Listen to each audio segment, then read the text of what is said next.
Monday nights at 6 p.m. on 710 ESPN and on the all-new ESPN LA app. And follow us on the ESPN LA Trojan Media Network.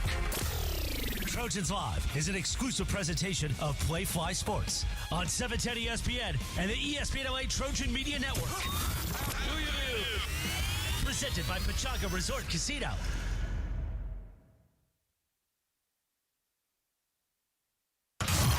Hi, it's LeBron. The Lakers play here. 710 ESPN. KSPN, Los Angeles. A Good Karma Brands radio station.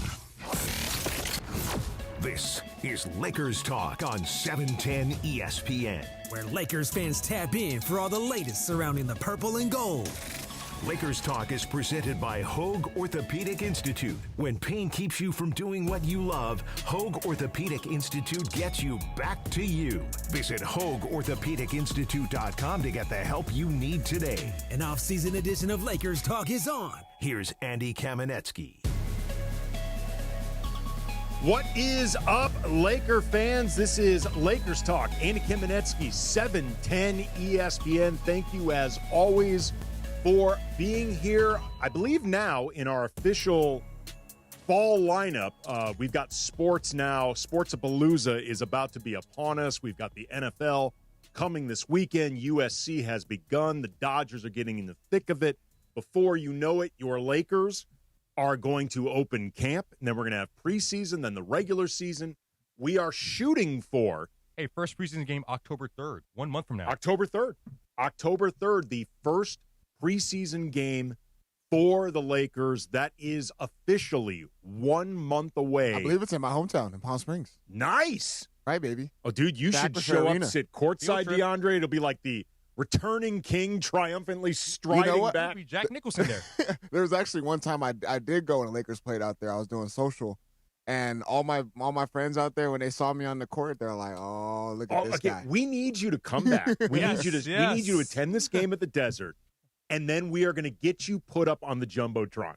Sure. And have the pride of the Desert. Everybody give a standing ovation to DeAndre Hawkins in his triumphant return. Homecoming. Oh. There you have it. But I think we're going to be looking to have the show Mondays from 7 to 9 after Trojan Talk, which we just heard, unless we are being preempted for something like Monday Night Football or occasionally a Laker game. But that is what we're going to be looking to do. Again, Lakers Talk, 7 to 9 Monday nights, most nights, unless we have something else that we are airing. We got a great guest tonight, Anthony Irwin, host of the Lakers Lounge podcast and senior Lakers reporter for Clutch Points, is going to drop by. We're going to get some of his thoughts on the Lakers offseason, but also a few things that I want to get into that Anthony's been talking about on his podcast that I don't entirely agree with him on. Anthony just appeared on Locked On Lakers, available 5 days a week everywhere you get your podcast, Monday through Friday. Always free, never behind a paywall. And for the sickos who like to watch, there's a YouTube component. And we were talking about some of this stuff. My brother Brian and I appeared on Lakers Lounge, so you all should be checking out both of those shows. But Anthony's going to be joining at 7:30. CBS Sports has an interesting list about NBA free agency over the last 25 years. They ranked the 25 biggest free agency moves in the NBA over the last 25 years. And to put it mildly, LeBron gets some props in this. So we're going to talk about that. LeBron also has a new commercial that is simultaneously, I got to give him credit because this is hard to do. It is simultaneously over the top and totally cryptic. And that is not an easy, I'm not going to say tone to pull off, because there are a lot of people who think they did not pull off this balance at all. I don't know how well this commercial has been received, but nonetheless, it's gotten a lot of attention, both in terms of the actual product, at least we think, and also what the commercial is about and what it's not about. So we're going to get into that. ESPN pundits also have their predictions about how the West is going to shake out, where the Lakers are going to finish in the regular season standings. So going to touch on that. Old friend alert. Former Laker is heading overseas, and it's going to bring up some... I know who you're talking about. It's going to bring up some bad memories, a little PTSD among Laker fans, but It is my job to keep people informed, so we're going to touch on that. Sometimes life is about just making hard choices. Well, unfortunately, in this particular case, it was a really easy choice that the Lakers made seemingly difficult, more difficult than it actually was, but going to talk about that, plus your calls, 877-710-ESPN if you want to weigh in, 877-710-ESPN, but we're going to begin, obviously, with Luka Dončić, who has been tearing it up in EuroBasket. Earlier today, he helped fuel a tough win over Iceland, 87-79, pushing Slovenia into the next group of 16 from Group D. That group, I believe, has already been now decided. It's going to be Slovenia, France, Poland, and Israel, who Slovenia still has to play. And I think some of the standings from there get determined by Slovenia's next game against Israel and some other ones coming up. But Luka and Slovenia, and really this is Luka carrying this team. Like, for those unaware, Slovenia has no other NBA players than Luka. Luka has really been doing a heavy lift, looking very good in the process. Against Iceland, Luka puts up 26 points. He was 2 of 11 from 3. We'll talk about that. The three-point game has really been the only area that Luka's been struggling. 8 of 11 from the free throw line. He was 6 of 12 from inside the arc. Also had 7 rebounds, 4 assists against 3 turnovers. Not necessarily his most prolific day as a playmaker, but he also had 3 steals. And I don't know if you guys saw it. He had an incredible sequence involving a block. Like maybe the first couple minutes of the game, Luka, there was a guy, Elvar Fredriksson, who was driving baseline. Luka flies in from the weak side, swats this drive, and then actually grabs the loose ball as he's falling out of bounds and throws it off Iceland. So Slovenia ends up getting the new possession from it. Just a lot of activity that we've seen from Luka defensively against Belgium. Luka dropped just the 4th triple-double in EuroBasket since 1995. 30 years, just the 4th triple-double, 26, 11, and 10 against France. The game before that, or the day before that, I should say, really tough French team with 4 current NBA players, Zachary Richeche, Alexar Belil Koulibaly, and Gershon Yabusele. Again, Slovenia, no NBA players other than Luka.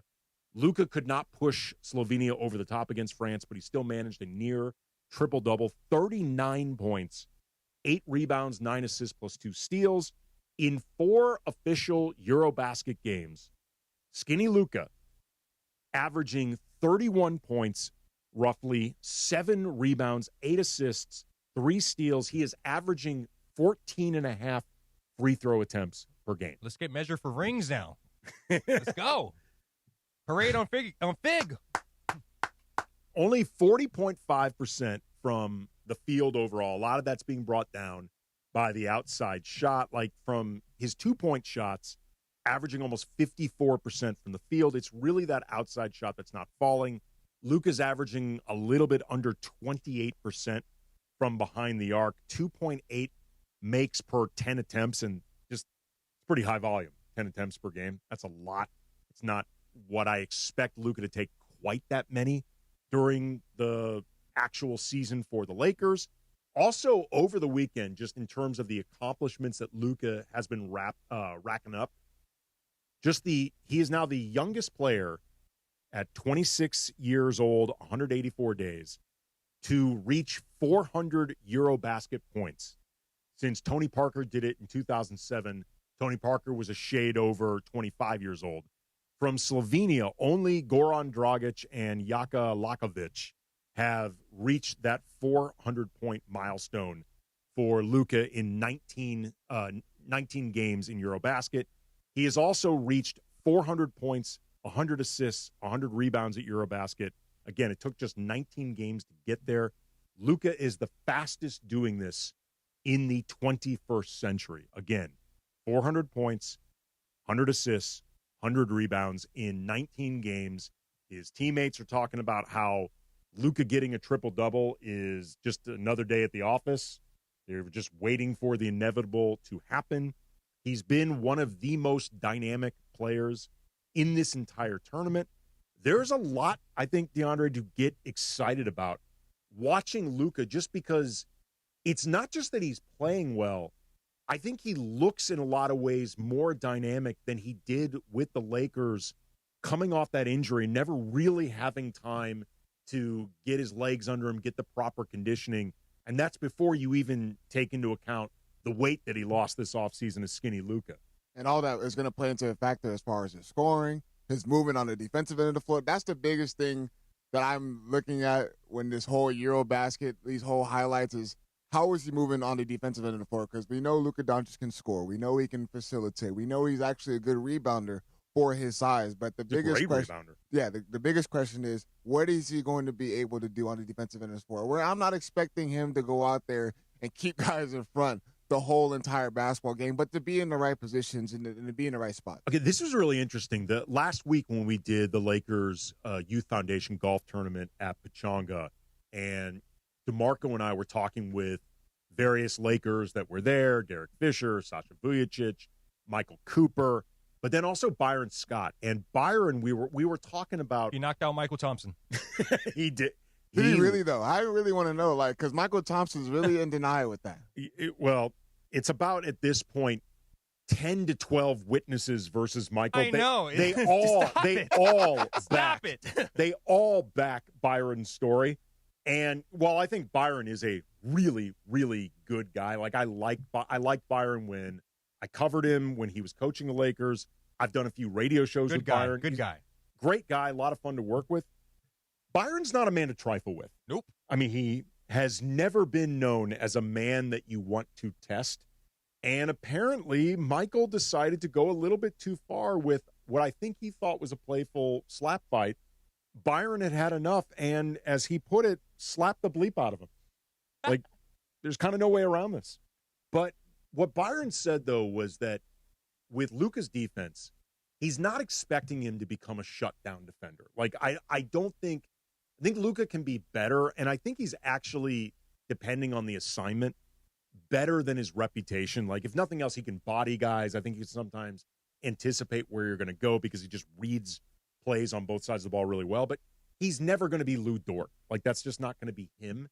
But what Byron brought up, and I think this is correct, is that Luka can be an above-average team defender. And he brought up Magic as the example. He's like, look, Magic, individual defender, not great. That was never his thing. He's like, but Magic was a great team defender, in part because he was so smart, he could anticipate everything. He's another guy whose basketball IQ off the charts. Luka has, if not Magic level IQ, he's close. He's on that level. It's funny, one of the few players in the league right now who's actually on Luka's level with basketball IQ is actually his teammate, LeBron. So it's rare just to have two guys like that. But that's the area where Byron said Luka can and has to be better. So that in regards to being in the right spots and taking charges, yeah, not necessarily keeping guys in front, but being in the right spots and being in the passing lanes, yeah, as far as in steals and stuff like that. Stuff like that, racking up steals, cutting off plays, forcing guys to give up the ball, and just being disruptive and being engaged. I think there's a level of engagement that you want to see from Luka defensively, a level of dialed up. Again, between the relative lack of NBA athleticism and the offensive load that Luka carries, I don't think anybody expects him to be a true two-way player, like the way Kobe was in his prime. It'd be awesome if Luka was, but, Luka, to be honest, was not the athlete Kobe was. He was, frankly, nowhere close to the athlete Kobe was. But he can be better as a team defender, and I thought that was an interesting point that Byron brought up. Couple more things from EuroBasket that I want to get into, specifically involving Luka and how well he's playing. Again, we're going to be talking with Anthony Irwin at 7:30 from Clutch Points in the Lakers Lounge. Lakers Talk, Andy Kamenetsky, 710 ESPN. The 2025 regular season for the LA Rams kicks off Sunday, September 7th at SoFi Stadium against the Houston Texans. Coverage begins at 11:30 a.m. with the Toyota Rams countdown to kickoff with Travis Rogers and Sua Cravens. Kickoff at 1:25 p.m. from the Palace in Inglewood. Hear every moment right here. On your home for Rams football in the Southland, 710 ESPN, and of course, on the all-new ESPN LA app. Accident or injury, call Jacob and Ronnie. Call Jacob. Hey guys, it's Sedano. As a sports fan, you always want your team to be well coached and win. You know who's always winning? My guy, Jacob. If you've been injured in a car accident, slip or fall at the store, rideshare accident, whatever it is, it would feel like you lost. Call Jacob. Jacob knows the opponent's weaknesses, how to exploit them, and attack the insurance company to provide you the victory that you deserve. So call him at 844-24-JACOB, 844-24-JACOB, or visit him online at calljacob.com. Call Jacob. This fall, the police coming straight from the underground. Ice Cube is bringing truth to power. Am I ever than a natural born killer? You know how we do. Featuring 4 decades of attitude, a musical production like he's never done before. September 28th, Crypto.com Arena. Ice Cube, Truth to Power Tour. 4 decades of attitude. Straight out of Compton, it's a crazy brother named Ice Cube. On sale now at Ticketmaster.com. Looking for an easy way to save energy and earn money? With Clean Power Alliance's Power Response Home program, you can do both. Simply reduce your electricity use with small actions, such as unplugging appliances or air drying laundry during times of high energy demand. You could earn $20 just for signing up. Power Response. Great for your wallet and for the planet. Get paid to power down today at cleanpoweralliance.org/home.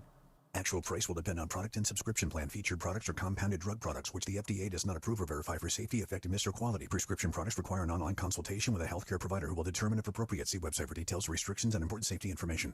Want a boost in and out of the bedroom? Hims has you covered. Introducing a new 2-in-1 approach to level up your game. Tadalafil for better bedroom performance and zinc for testosterone support. Put it all together and you've got what you need to turn things all the way up. Getting started is simple. Just go to hims.com/joy to start your free online visit. Through Hims, you can access ED treatments including pills, chews, and more. 100% online. No office visits, no pharmacy lines. Just fill out a simple intake form and a licensed medical provider will determine if treatment's right for you. If prescribed, it ships free and discreetly to your door. Find affordable treatment options at up to 95% less than brand names at hims.com/joy. That's hims.com/joy, HIMS.com/JOY. 710 ESPN. The radio home of the purple and gold and the home of Lakers talk. Lakers Talk is presented by Hoag Orthopedic Institute. When pain keeps you from doing what you love, Hoag Orthopedic Institute gets you back to you. Visit HoagOrthopedicInstitute.com to get the help you need today. More Lakers Talk with Andy Kamenetsky rolls on.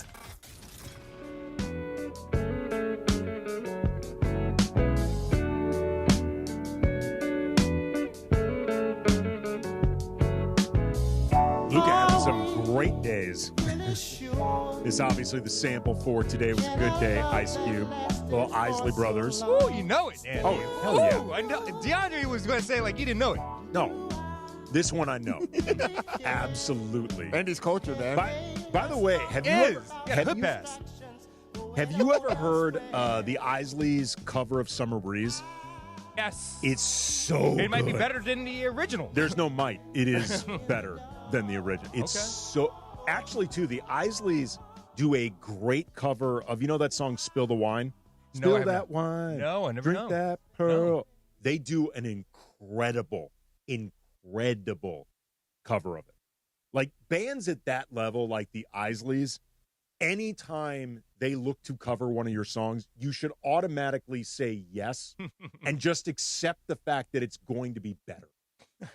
All right, DeAndre's signaling. You got it? There you go.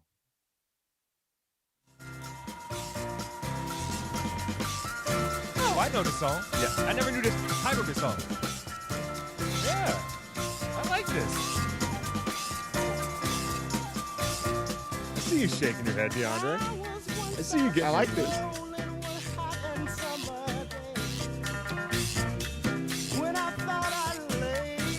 I don't want to talk, but I feel like we're kind of contractually obligated to. A reminder, it's 7:30.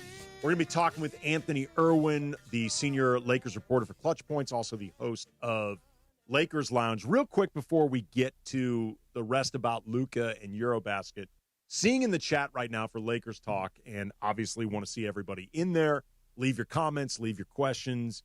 Doug Davis, a guy with a Yankees avatar, just left this comment in all caps. Lakers and Dodgers equal same fraud energy. Got their Mickey Mouse rings in 2020. Ever since, it's been nothing but collapses. Lakers 5 straight years of playoff humiliations. Dodgers October choke. First of all, you are more than welcome to be in our chats if you root for the enemy. Whoever the enemy is, all good. Like, as long as you keep stuff respectful, don't cross a line, and just so it's clear, Doug Davis did not cross a line. Like, you are all more than welcome. Keep it cool, keep it fun. The water's warm. That being said, do better, Doug. Like, the Dodgers not only have gotten more than one ring since 2020, they beat your Yankees. Gentleman sweep. In the World Series. Like, they beat the team that is your logo. Like, if the Dodgers are an October choke, what the bleep was the Yankees? And please don't get me started on the Knicks. Yeah, the Knicks have not won a championship since I was an infant. Like, I mean, really, since I was like an infant or maybe a toddler, depending on what you think the cutoff is. Phil Jackson was playing on that team. Yes, Phil Jackson was an active player on that team. Like, dude, again, you are welcome in here, but some self-awareness, like a little bit of self-awareness, dude. I mean, you're just beclowning yourself, bringing up the Yankees and by extension the Knicks, talking about the Dodgers and the Lakers. Just, again, do better, man. But anyway, we've got Luka in EuroBasket right now, and I mentioned before his three-point percentage has not been particularly good, 27.5% from behind the arc. He's averaging 2.8 makes for 10 attempts. Pretty high volume, particularly, I think, in this setting.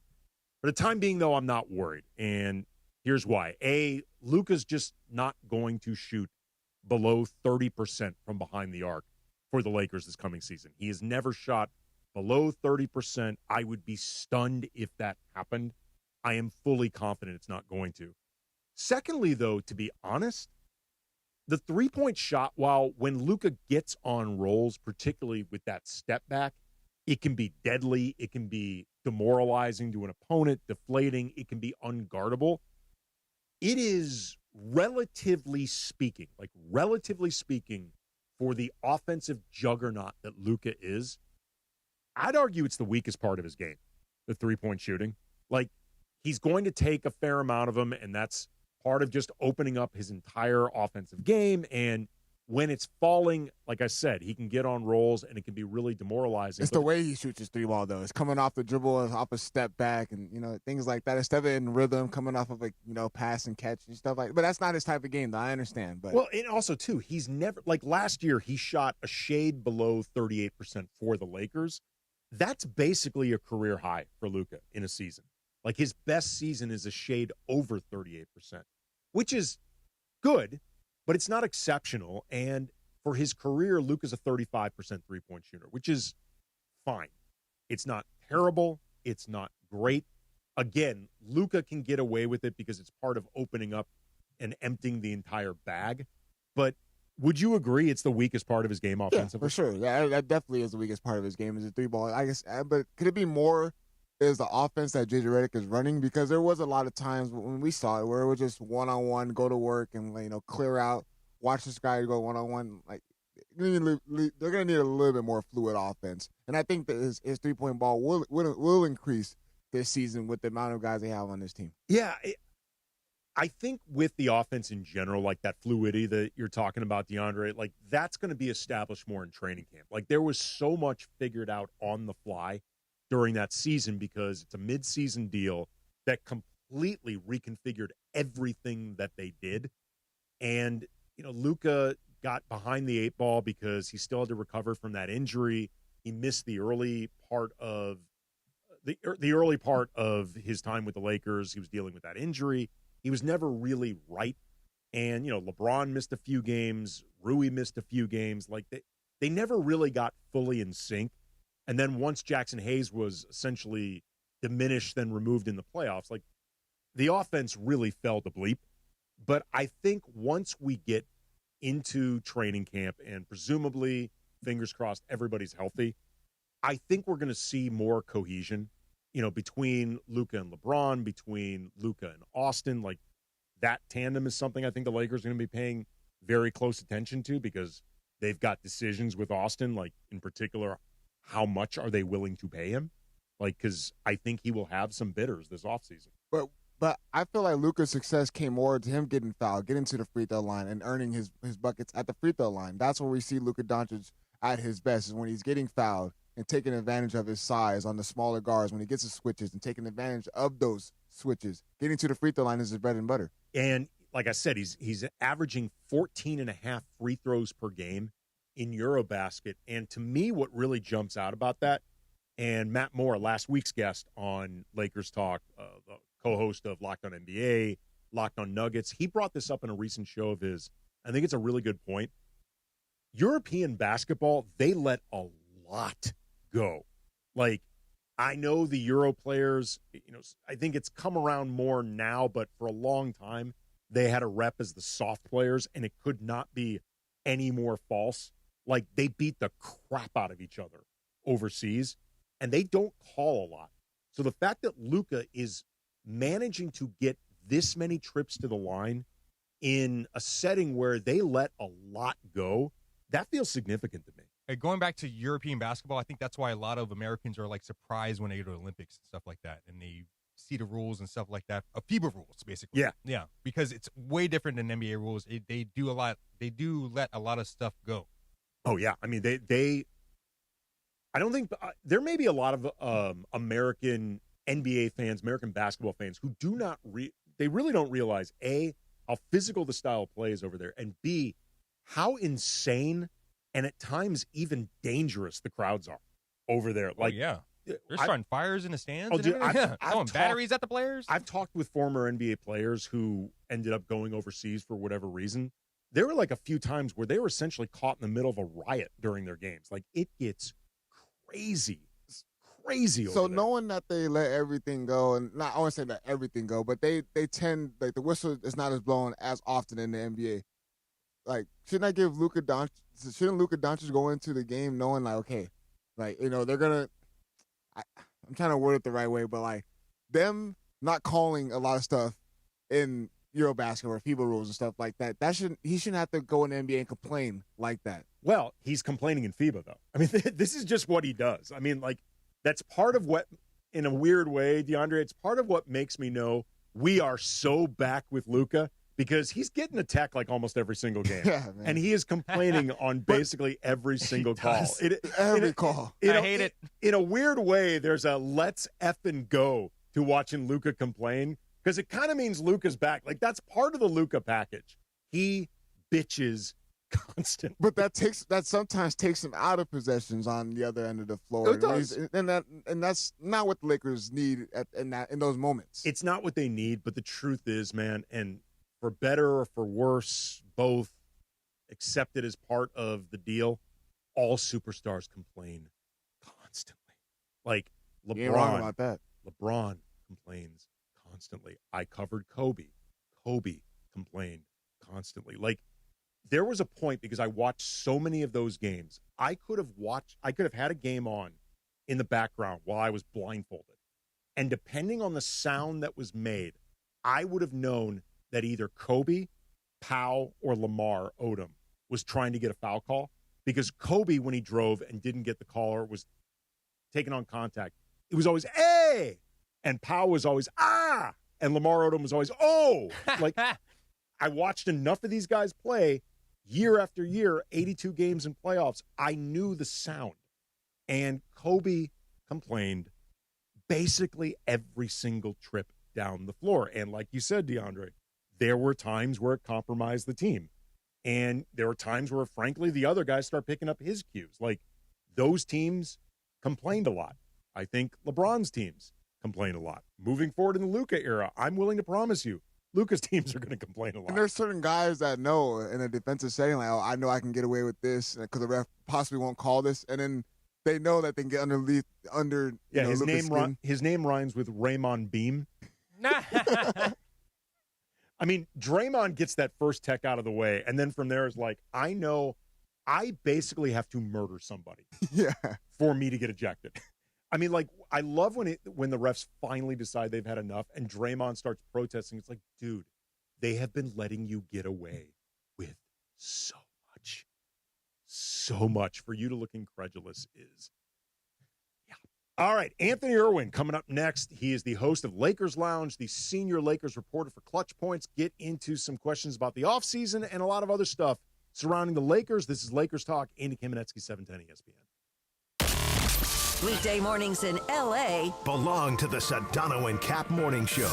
Eat that fat one, Cap. I'll eat it. I don't care. Eat it. Seriously. I don't give a schnoll. I'll eat that fat one. A what? A schnoll. That's a new one. I don't give a schnoll. Just popped out. The Sedano and Cap Morning Show. Pop it out. What is a schnoll? I may have just made it up. Okay. 7 to 9 a.m. on 710 ESPN. The all-new ESPN LA app. And 9 to 10 a.m. for the YouTube-only hour at ESPN Los Angeles. Pop it out. Vista Paint is California's original paint company and has been serving pros and homeowners since 1956. Our paints are formulated for lasting performance, beautiful finishes, and made to withstand the weather. Vista Paint, locally made, expertly crafted, always reliable. Park, party, and play at Hollywood Park Casino. Join Travis Rogers, Sua Cravens, and me, Chris Morales, this Sunday, September 7th for the ESPN LA Rams postgame show live from Hollywood Park Casino. Win prizes like signed sports memorabilia and tickets to an upcoming ESPN LA sporting event. While you're there, enter for a chance to win a brand new Pedigo e-bike. Hollywood Park Casino is LA's hottest card room and the only place where you can party and play 24/7. Hollywood Park Casino must be 21 and older. See you there Sunday. Hey guys, it's producer Lindsay, and this football season, it's time to celebrate game day with Stella Rosa wines.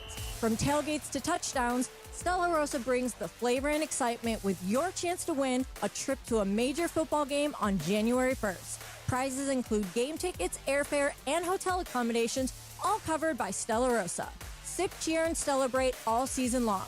Enter now at stellarosa.com/tailgate2025. Must be 21 years of age or older. Please enjoy responsibly. From kickoff to cash out, ESPN Bet has the tools you need to score more on game days. Bet smarter with stats at your fingertips. Get personalized parlays built just for you. And with your fantasy team synced right in the app, you can back your squad. Right now, new customers get $100 in bonus bets when you bet $10. Sign up with promo code USL to get started. Must be 21 plus. Gambling problem? Call 1-800-GAMBLER. Terms and conditions apply. See app for details. Offer not available in New York.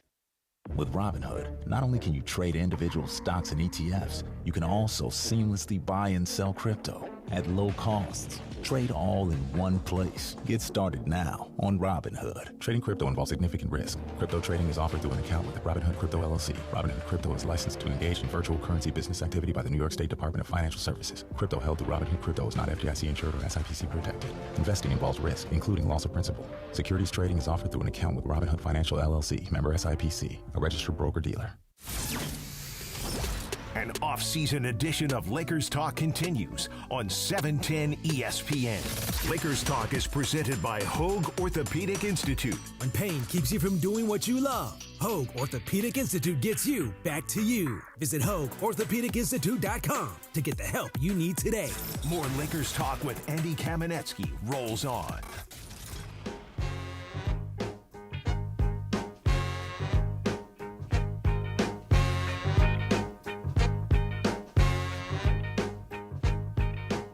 It's Recognizable Sample Day today over at Lakers Talk. I don't know this artist. Who is this?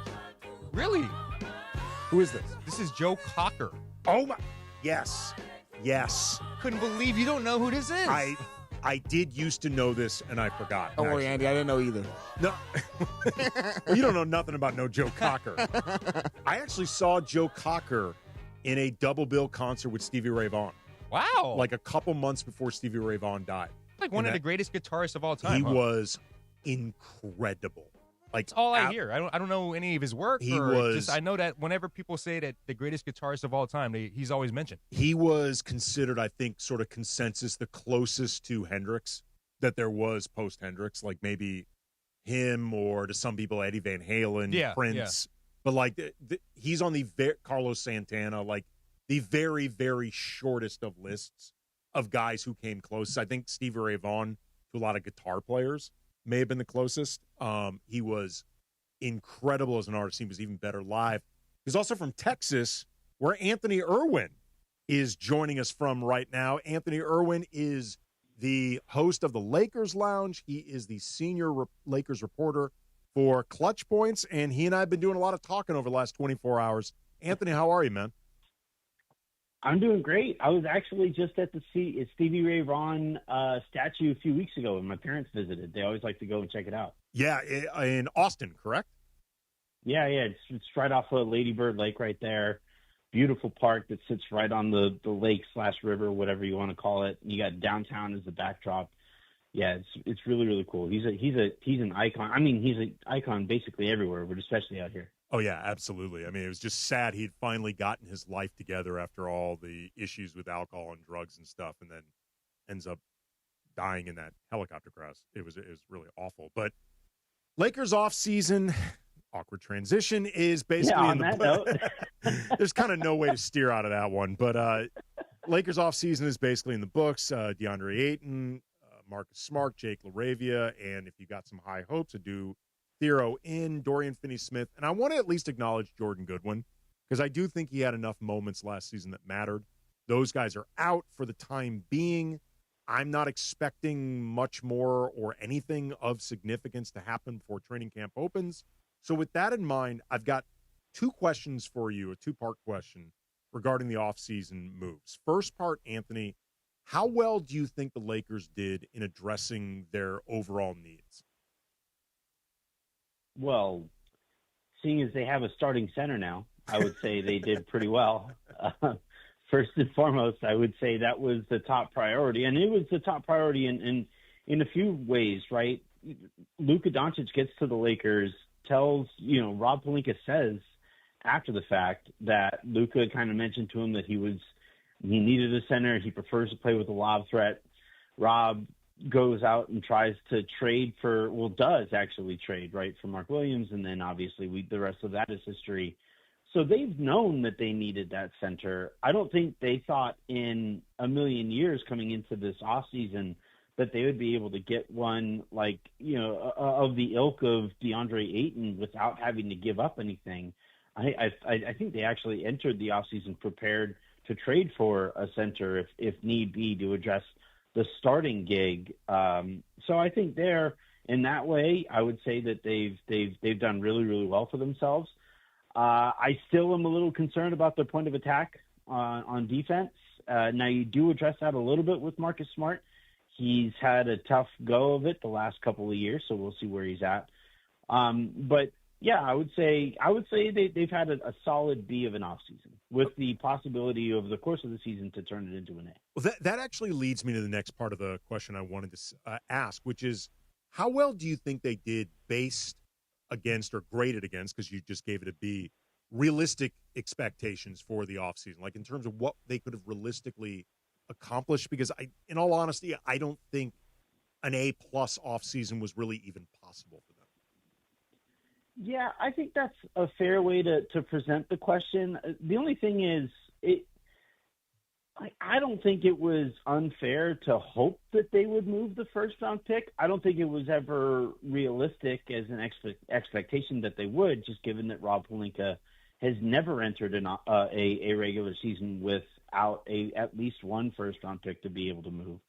But, that said, I would still say that for fans that were kind of hoping for a more complete offseason, I don't know that was completely unrealistic. So I would say a solid B given all the context. And then I would say, given expectations, maybe like a B+. I don't know that I would be willing to go as far as the A range. I'm a tough grader, I guess. Talking with Anthony Irwin, the host of the Lakers Lounge podcast, and his regular listeners know he is a very difficult grader. Also, the senior Lakers reporter for Clutch Points, Lakers Talk, Andy Kamenetsky, 710 ESPN. There's been a lot of talk, Anthony, about what the Lakers' starting lineup should be, and like really the fifth spot, because I think Luka, LeBron, Austin, and DeAndre Ayton are essentially in pen, and it's really, I think, a question between Rui or Marcus Smart, I guess, unless JJ really develops some trust in Vando and Vando could stay healthy. But I think it's really between Rui and Smart. I've been on record as saying I think it should be Smart. What do you think? I think it should be Smart as well. I agree with you there. There's been a lot of, like the argument, I think one of the better arguments that I've had for Rui is, well, they won 50-some-odd games last year with Rui as the starter for the vast majority of the season. He played really well. He certainly didn't play so poorly that he should be demoted in any sense of the term. But still, it's like, I don't know how much continuity I care about from a team that got their butts kicked in the first round of the playoffs. That's just not something – it'd be one thing if it was – shifting around the starting group of a team that won the championship the year prior, that's when you're like, well, you don't really want to mess with what's working.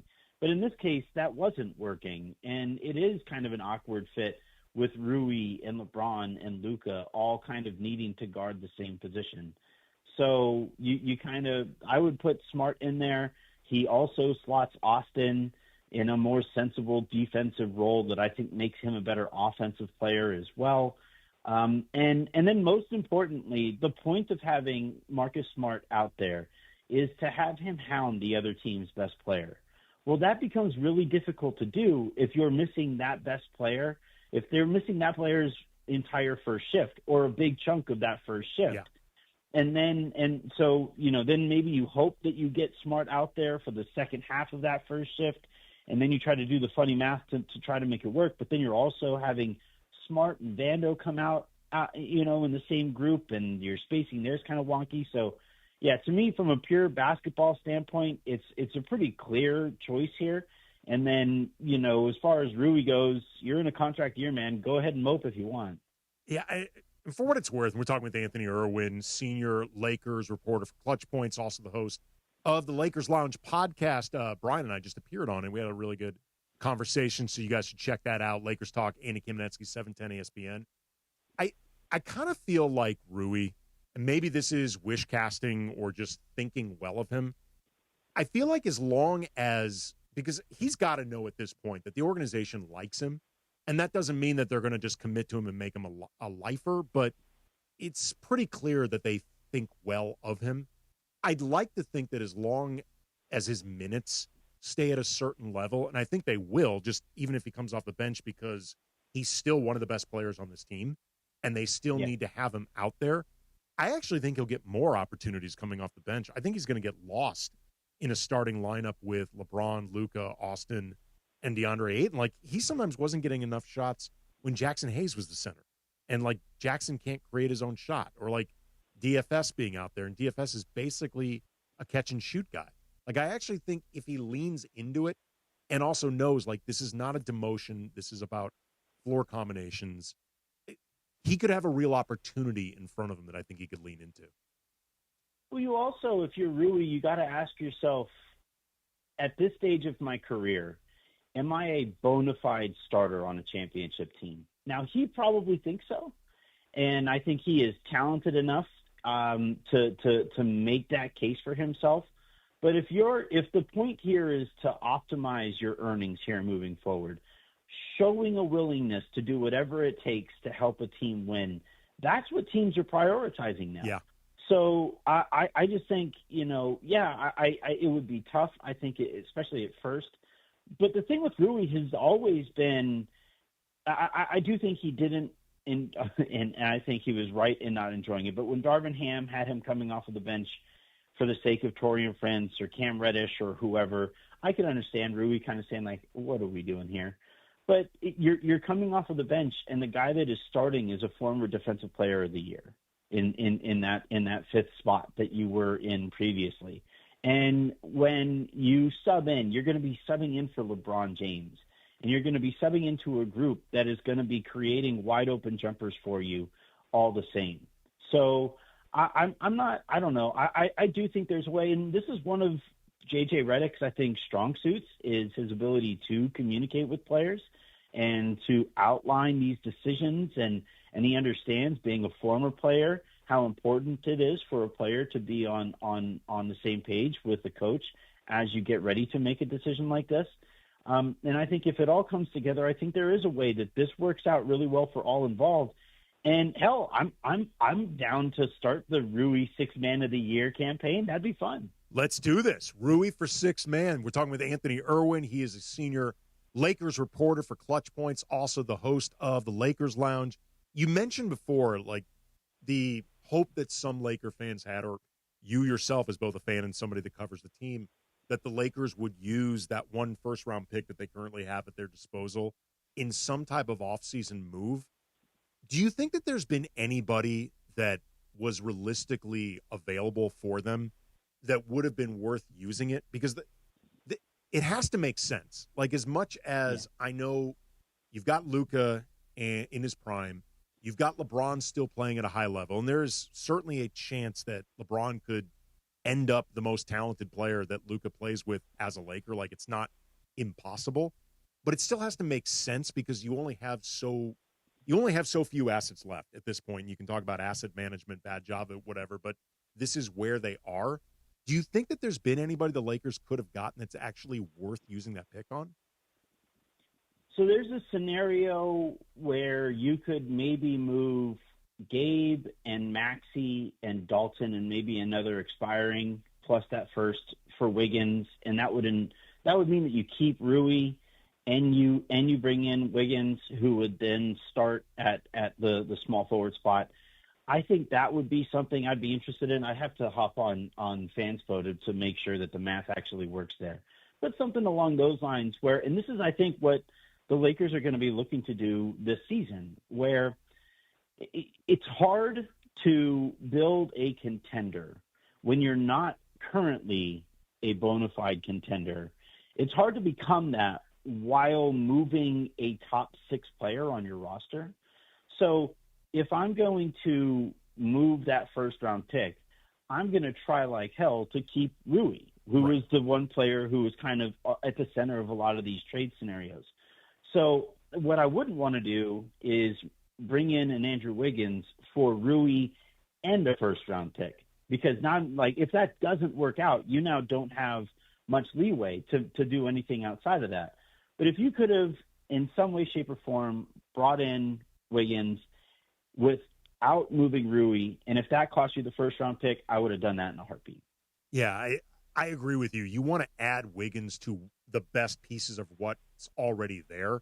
Like, even if you think Wiggins is a better positional fit for what the Lakers need and over Rui, and I think you can actually make a pretty good argument, I don't think Andrew Wiggins is so much more talented, though, than Rui, that he basically completely offsets the absence of Rui.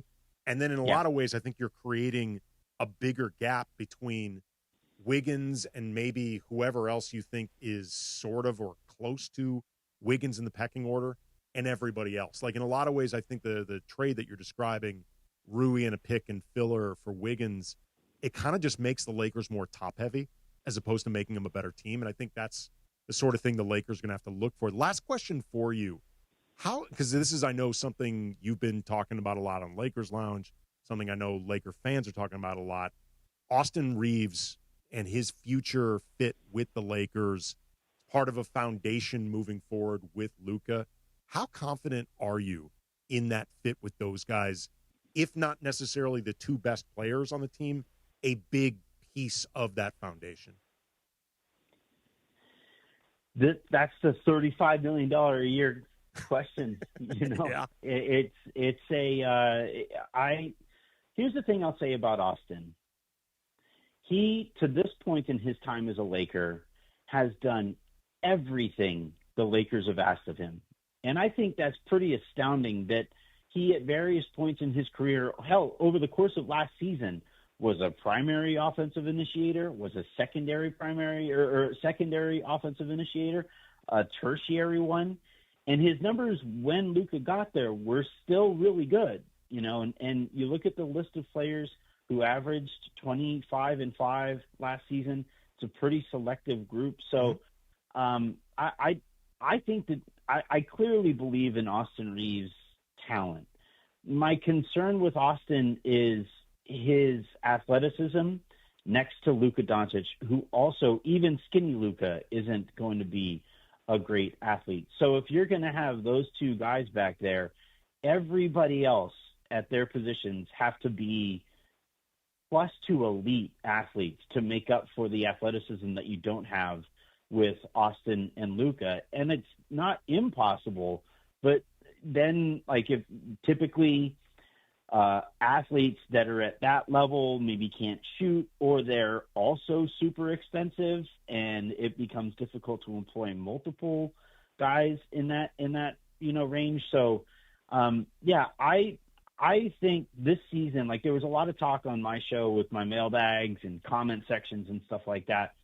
Should they trade Austin now? Should they do this? Should they do that? I don't think it made any sense to trade Austin this summer until you get a real good look at Luka and Austin together. And I think very importantly, Luka and Austin and LeBron together, because the hope is that you eventually replace LeBron with another player in that range, right? So Austin becomes your third best player there. And you got to see what that looks like athletically, defensively, offensively.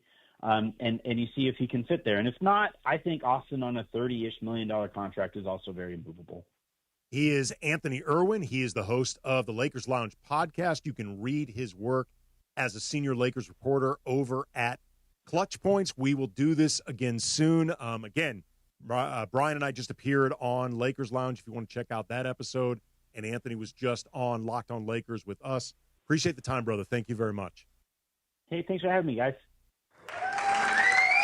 All right, coming up, 877-710-ESPN, if you want to weigh in on anything Anthony brought up. And I also want to get into, coming back, that question of the type of player that the Lakers should or should not be looking to team up with Luka for the future. As you're looking to build around Luka moving forward, Austin, in a lot of ways, I think represents a lot of interesting questions, even though he is, in a vacuum, a very good player.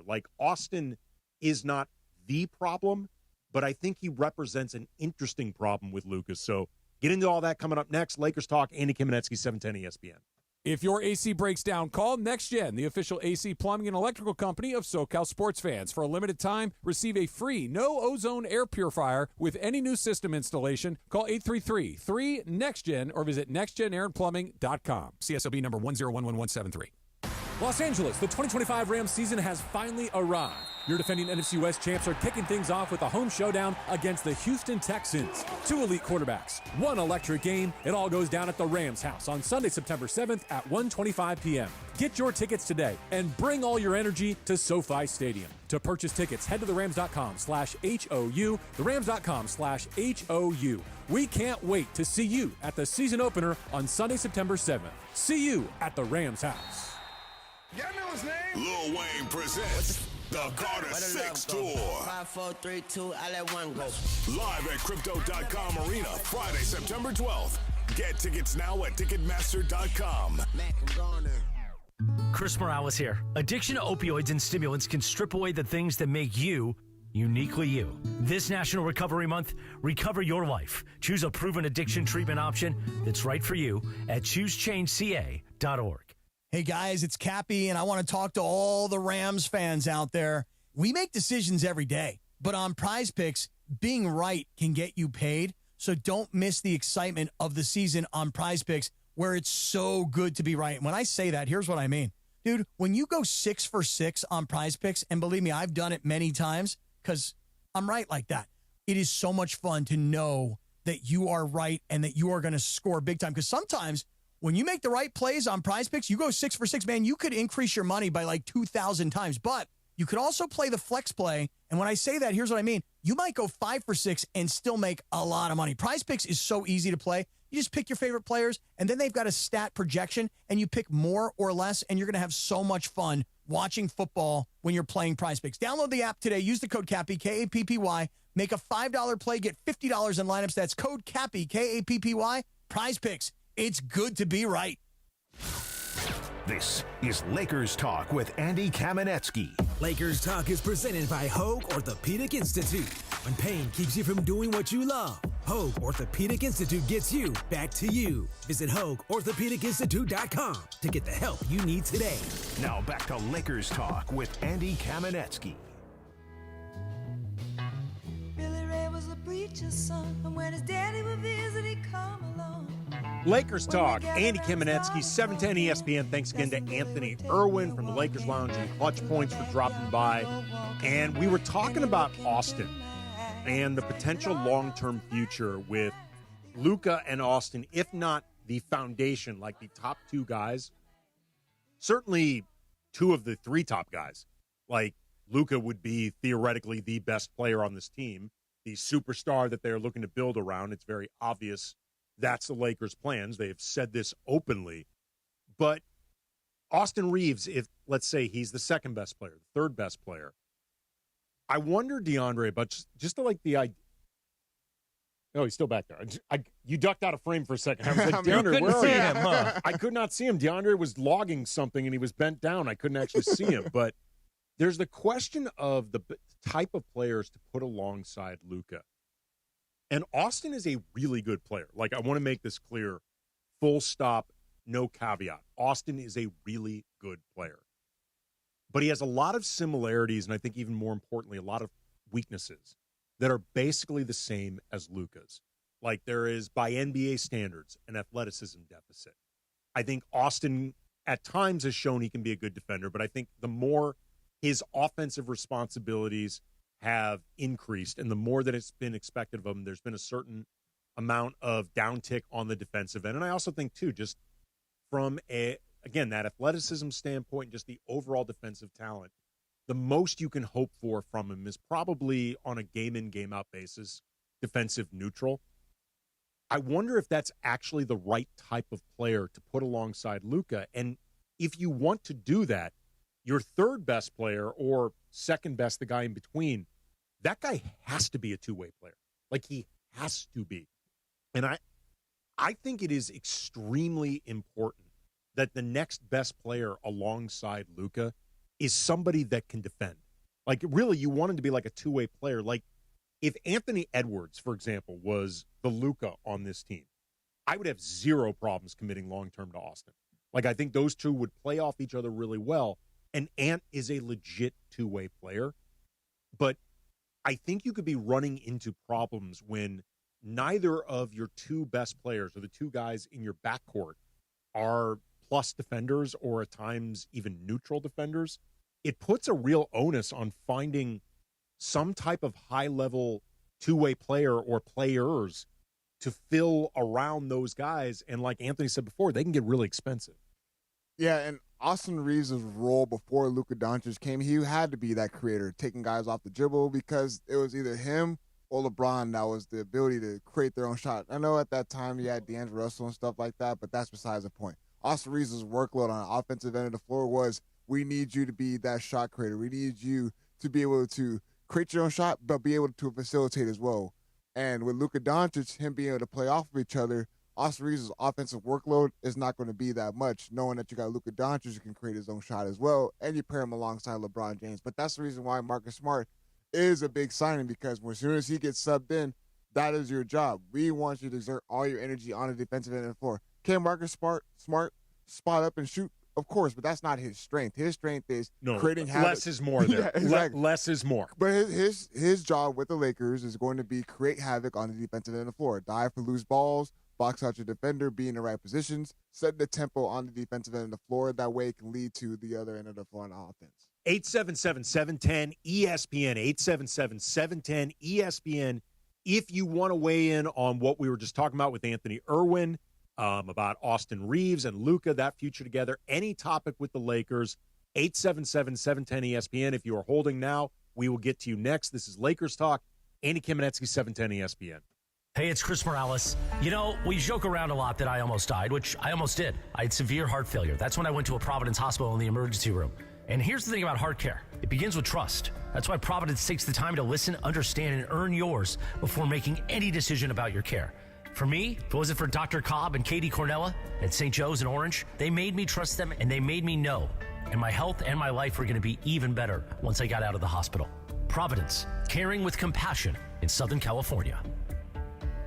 Looking for paint that actually lasts? Vista Paint delivers expert quality, rich color, and pro-trusted durability, backed by over 60 years of experience. From your home to your next big project, we've got you covered. Vista Paint, since 1956. We all hear the radio ads about the IRS. They tell you to be afraid, to be scared, and they try to frighten you into calling. I'm not here to do that. Tax Relief Advocates is different. TRA is here to tell you that if you owe money to the IRS, whether it's $5,000, $50,000, or $500,000, we have a solution. It doesn't matter if you're sitting in your car, at work, or with your kids. No matter where you are, call now. 800-575-6759. Don't lose hope. TRA can eliminate or reduce what you owe to the IRS. Generous programs are now available that can give you a fresh start. Our passion is taxes and helping individuals fix their IRS problems. We have over 1,000 5-star reviews on Google and an A+ with the Better Business Bureau. You don't need to be afraid of the IRS any longer. End your tax nightmare today by visiting us online at TRA.com or call 800-575-6759. That's 800-575-6759. Tax Relief Advocates. Real solutions for real people. 710 ESPN, your home for the 17-time world champion Lakers. KSPN Los Angeles, a Good Karma Brands radio station. This is Lakers Talk on 710 ESPN. Where Lakers fans tap in for all the latest surrounding the purple and gold. Lakers Talk is presented by Hoag Orthopedic Institute. When pain keeps you from doing what you love, Hoag Orthopedic Institute gets you back to you. Visit HoagOrthopedicInstitute.com to get the help you need today. An off-season edition of Lakers Talk is on. Here's Andy Kamenetsky. 877-710 ESPN if you want to weigh in on Lakers Talk, anything that you want to talk about with the team this upcoming season, Luka, EuroBasket, front office moves, the offseason, whatever. Who you would like to see playing alongside Luka in the Luka era moving forward. Before we get some of your calls, and if you're holding, hang in there. I'm going to get to you in this segment. I have to mention it. I don't want to, but I have to. Per Andrea Calzoni, who covers European basketball, saw on Twitter. It sounds like a very European name. Yeah, Andrea Calzone. Talen Horton-Tucker, old friend, second-round draft pick for the Lakers in the 2019-2020 season. He was a rookie during the bubble championship season.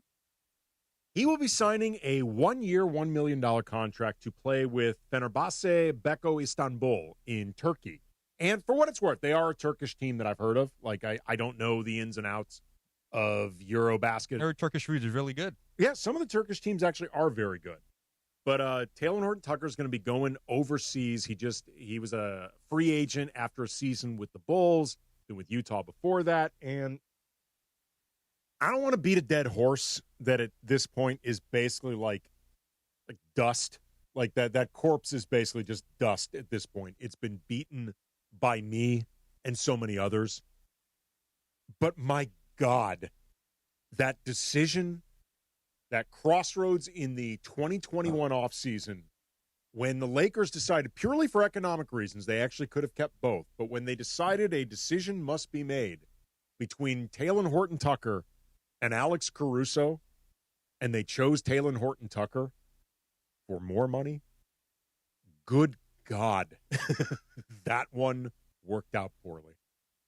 Just a really bad call.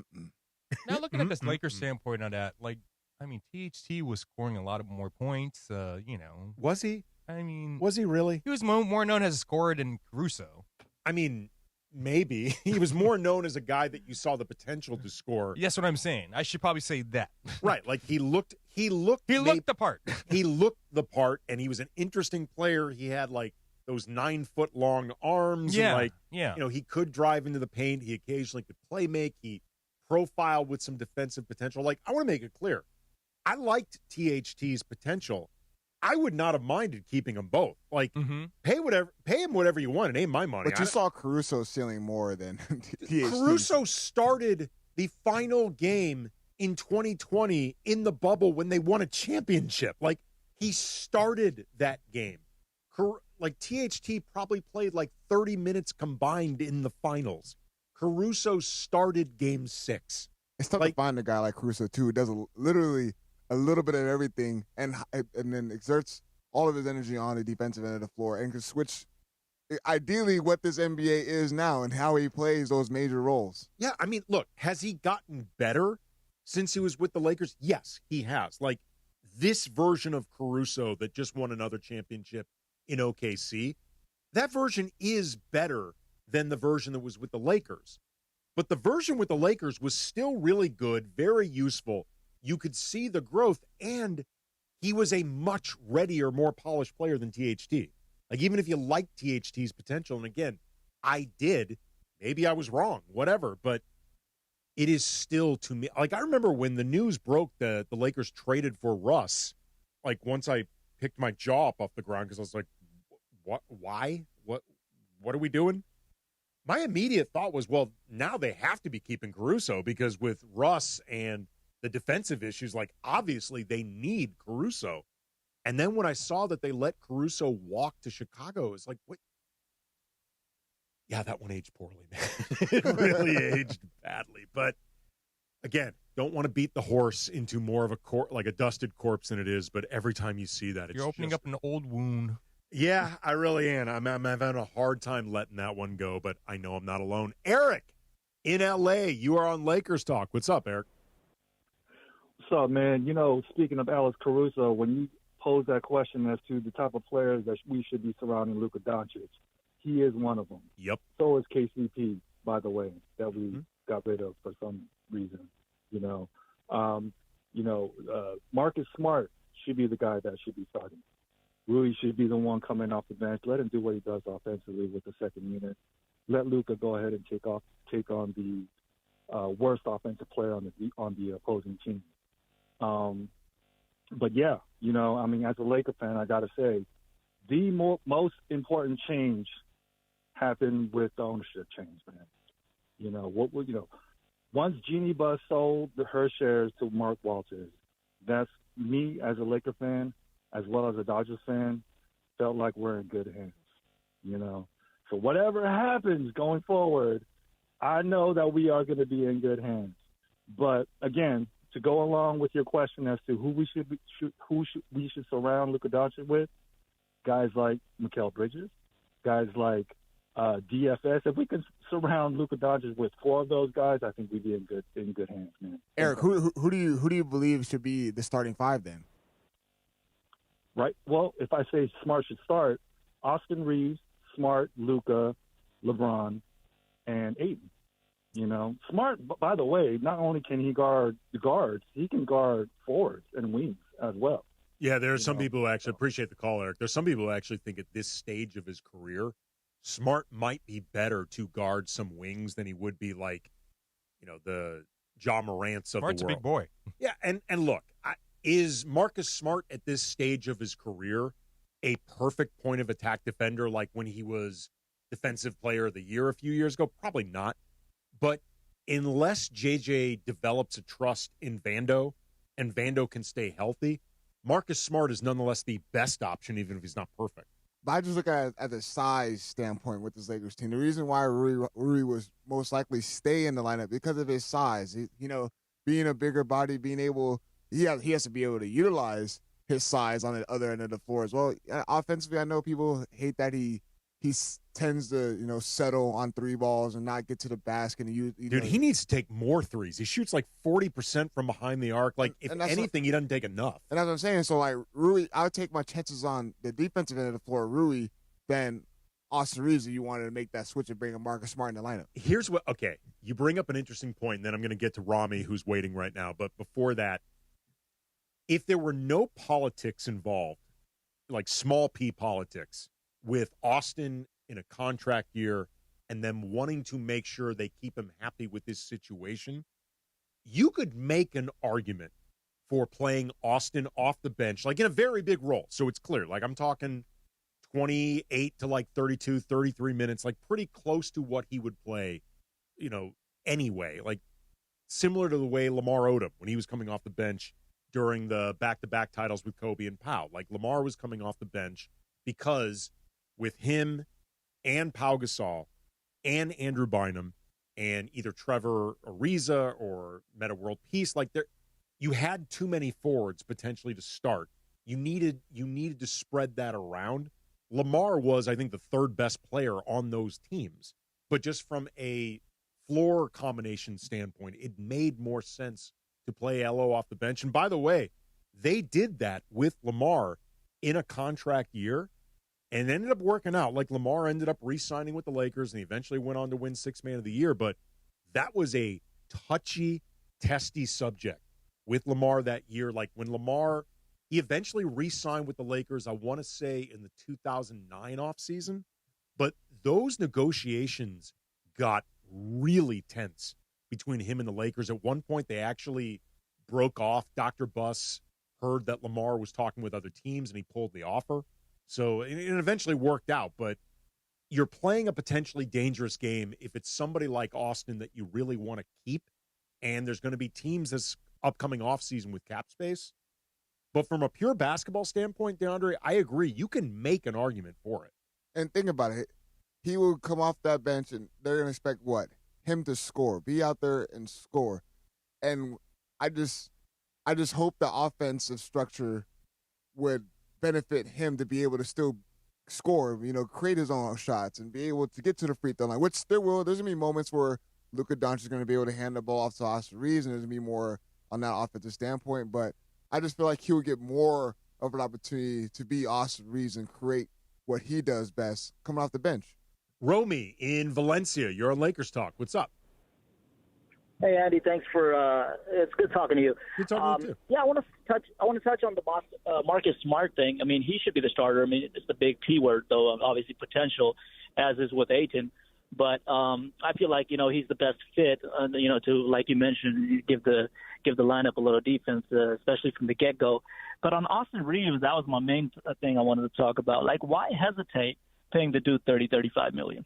I mean, he's like Ginobili-esque, right? Like, if you look at his game, he does everything you want out of a player, right? He's fulfilled separate roles. I mean, not even arguably, he was the third best option on any team last year, right? Like, I mean, let's not let for a period skin color get in the way. No, I mean, for a period, you can make an argument he was in that conversation. Sure. Yeah, I mean, so like $35 million, that's not even max money we're talking about. So unless we're getting Jokic and Giannis, I mean, which is obviously we're playing dream scenarios then. But I mean, you can pay this guy $35 million, and I feel like Rob Pelinka's doing everything great, right? I mean, he gets all this heat, but listen, he's the guy that traded for Luka. I mean, who envisioned the Lakers having Luka in the first place? Well, everybody's talking about Nico like, this dude just, crapped his pants. But listen, I mean, Rob Pelinka was in the right place at the right time. Okay, Magic Johnson couldn't trade for AD at the time. He was giving up Kuzma. He was giving up everything. This guy, Rob Pelinka, stepped in, and he got AD. Of course, the Caruso mistake was a mistake, right? Sure. So, I mean, and everybody isn't going to be perfect, but Absolutely. This guy doesn't get nearly the respect that he should be getting. I appreciate the call there, Romy. The question isn't, like I said before, is Austin Reeves a good player or not? The answer is yes. Austin is a very good player. The question is the fit with Luka once he starts becoming a more expensive player. And while you may be right that 30 to 35 mil a year for Austin, if it ends up in that range, that's not an outrageous NBA salary, and it's not an outrageous salary for Austin. But when you combine that with what Luka's going to be making, and then what's left over, and the needs that you have with a guy like Luka, who as incredible a player as he is, top 5 player in the league, his weaknesses are pretty pronounced, and you have to try to build around those and offset them. Austin does not actually do a lot to offset Luka's weaknesses. I think he does a lot to accentuate Luka's strengths. Like, I think he and Luka actually play well off each other offensively, and I think can complement each other. But as far as trying to offset the things that Luka doesn't do, which to me is the best way for your top 2 players to be. Like, they should complement each other, but in some ways they should reinforce each other as well. Like, one of them should bring certain things the other one doesn't, and vice versa.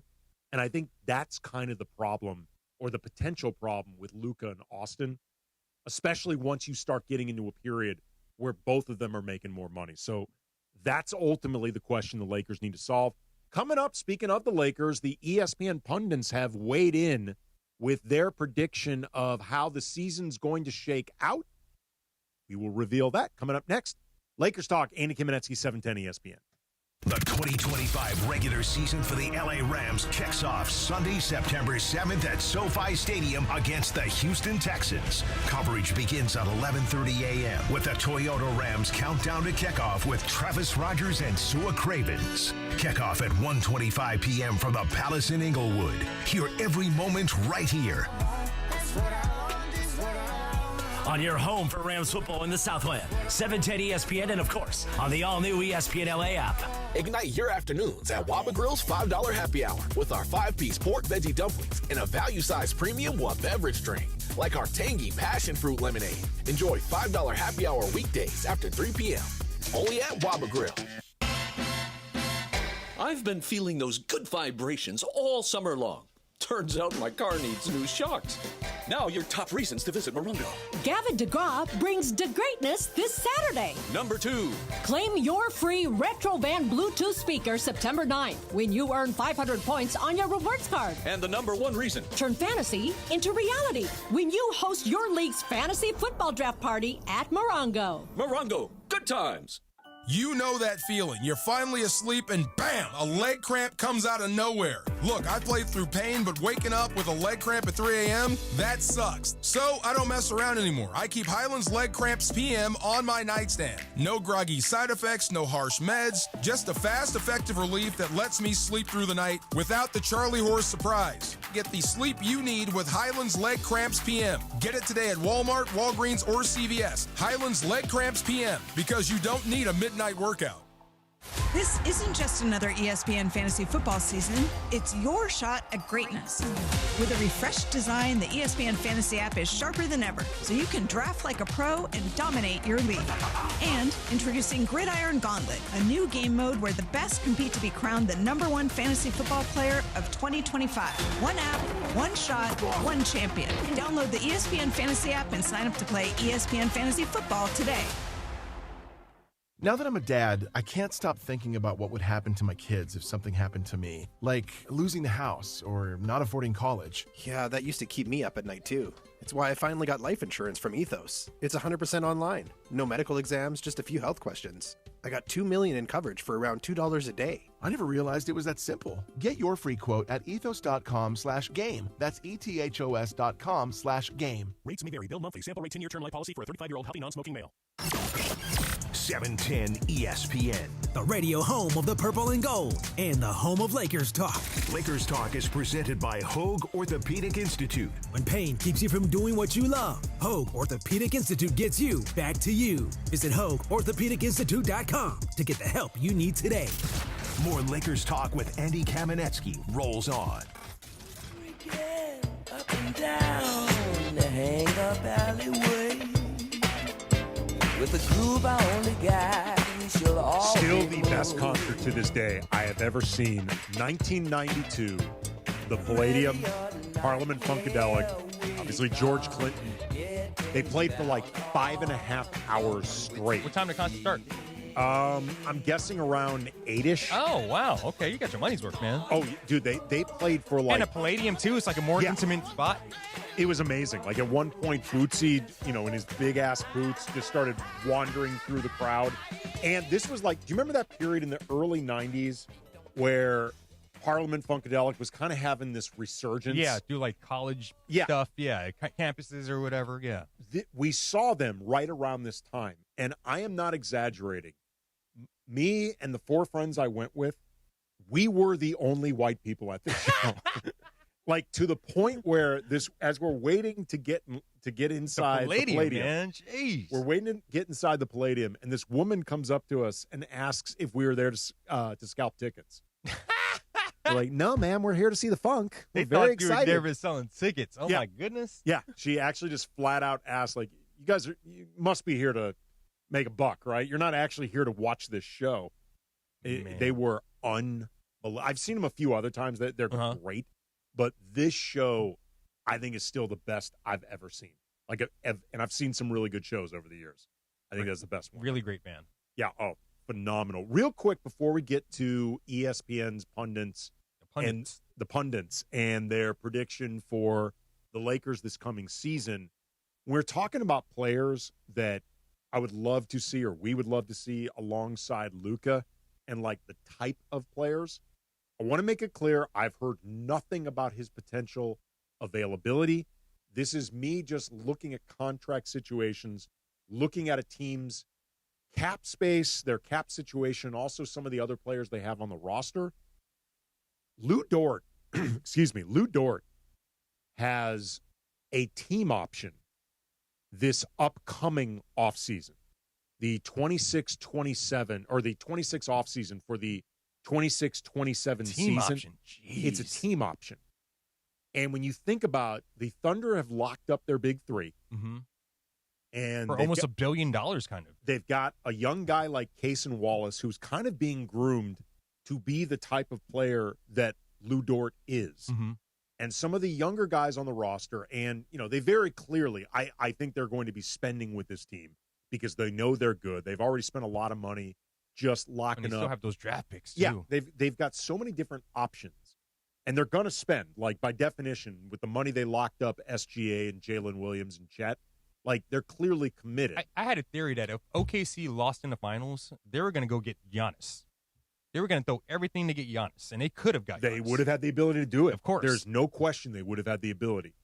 But there are going to be some economic decisions that need to be made.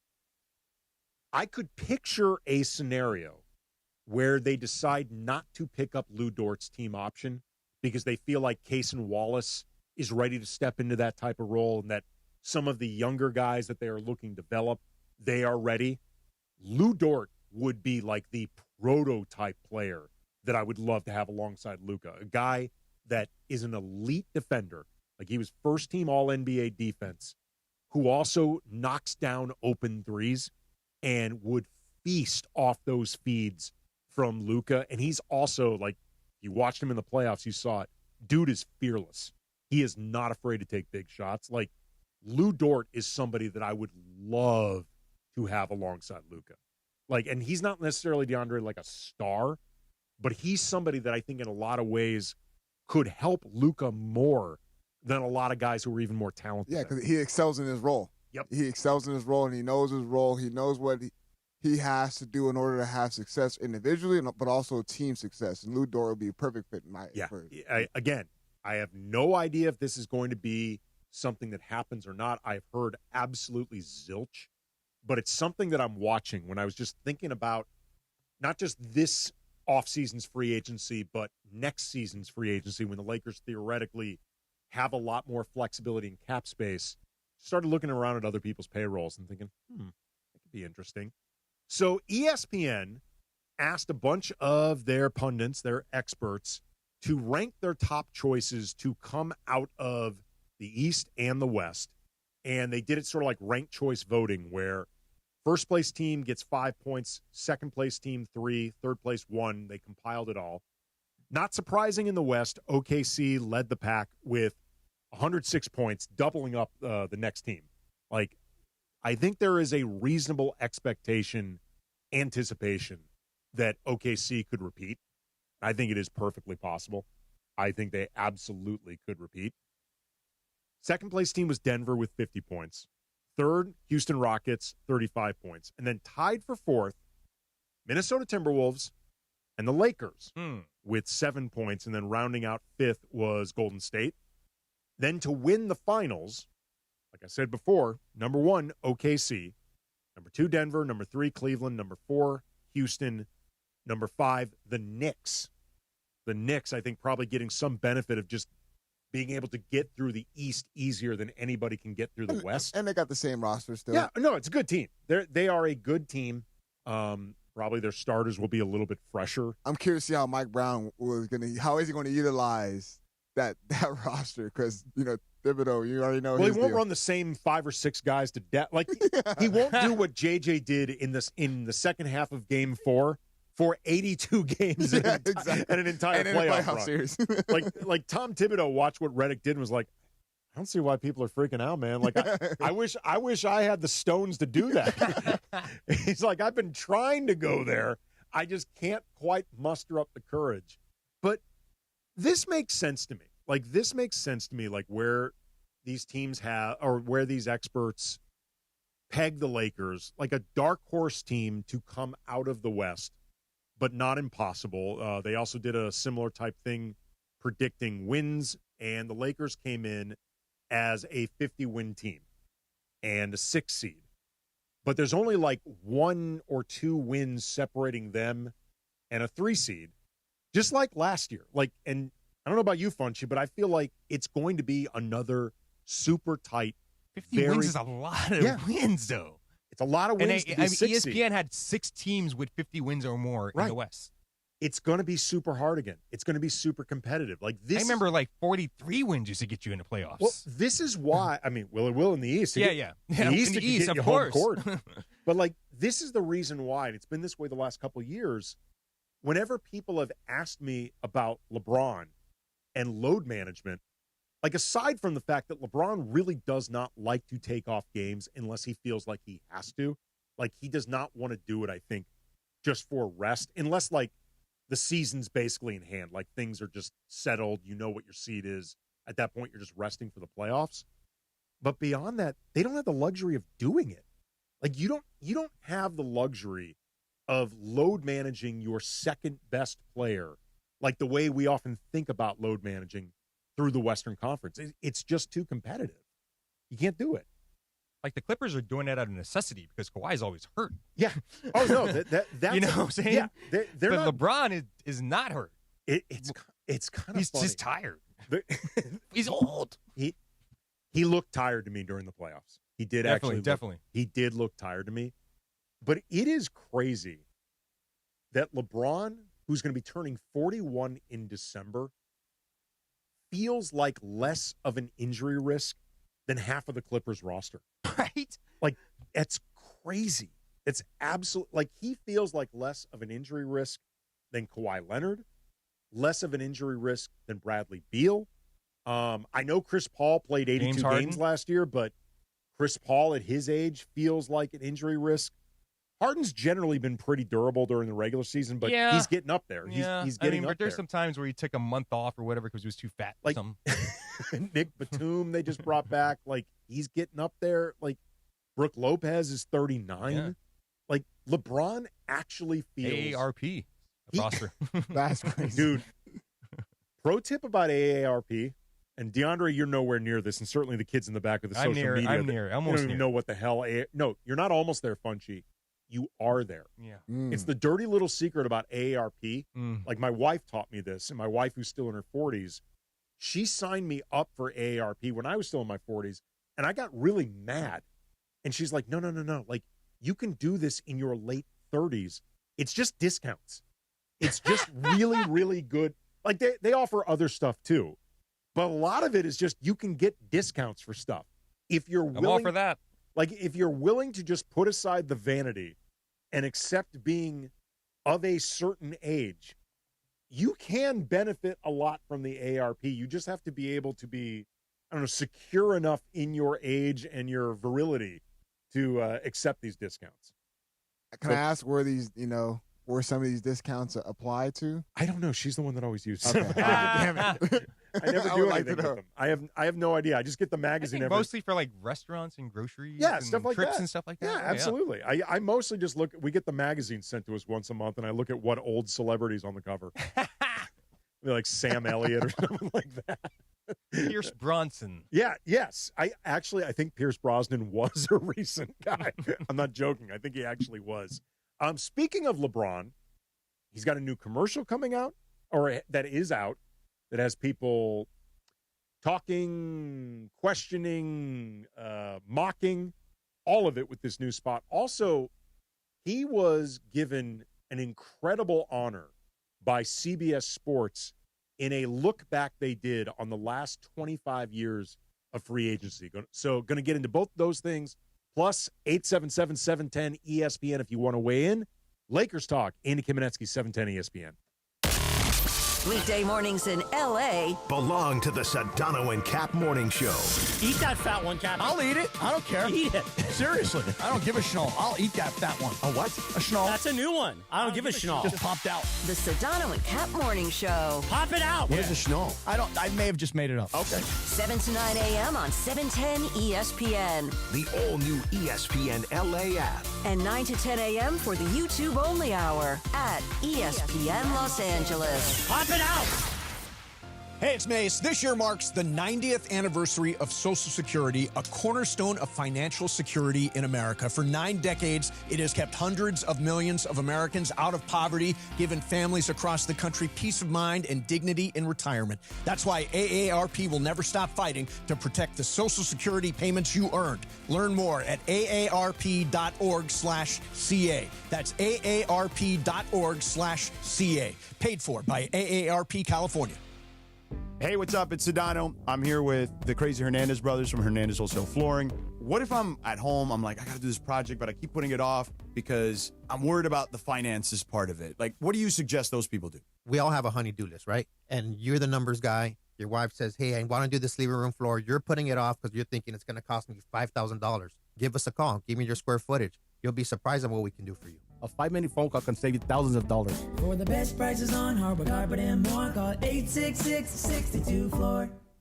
Party and play at Hollywood Park Casino. Join Travis Rogers, Sua Cravens, and me, Chris Morales, this Sunday, September 7th for the ESPN LA Rams postgame show live from Hollywood Park Casino. Win prizes like signed sports memorabilia and tickets to an upcoming ESPN LA sporting event. While you're there, enter for a chance to win a brand new Pedigo e-bike. Hollywood Park Casino is LA's hottest card room and the only place where you can party and play 24/7. Hollywood Park Casino must be 21 and older. See you there Sunday. Actual price will depend on product and subscription plan. Featured products are compounded drug products, which the FDA does not approve or verify for safety, effectiveness, or quality. Prescription products require an online consultation with a healthcare provider who will determine if appropriate. See website for details, restrictions, and important safety information. Want a boost in and out of the bedroom? Hims has you covered. Introducing a new 2-in-1 approach to level up your game. Tadalafil for better bedroom performance and zinc for testosterone support. Put it all together and you've got what you need to turn things all the way up. Getting started is simple. Just go to hims.com/joy to start your free online visit. Through Hims, you can access ED treatments including pills, chews, and more. 100% online. No office visits, no pharmacy lines. Just fill out a simple intake form and a licensed medical provider will determine if treatment's right for you. If prescribed, it ships free and discreetly to your door. Find affordable treatment options at up to 95% less than brand names at hims.com/joy. That's hims.com/joy, HIMS.com/JOY.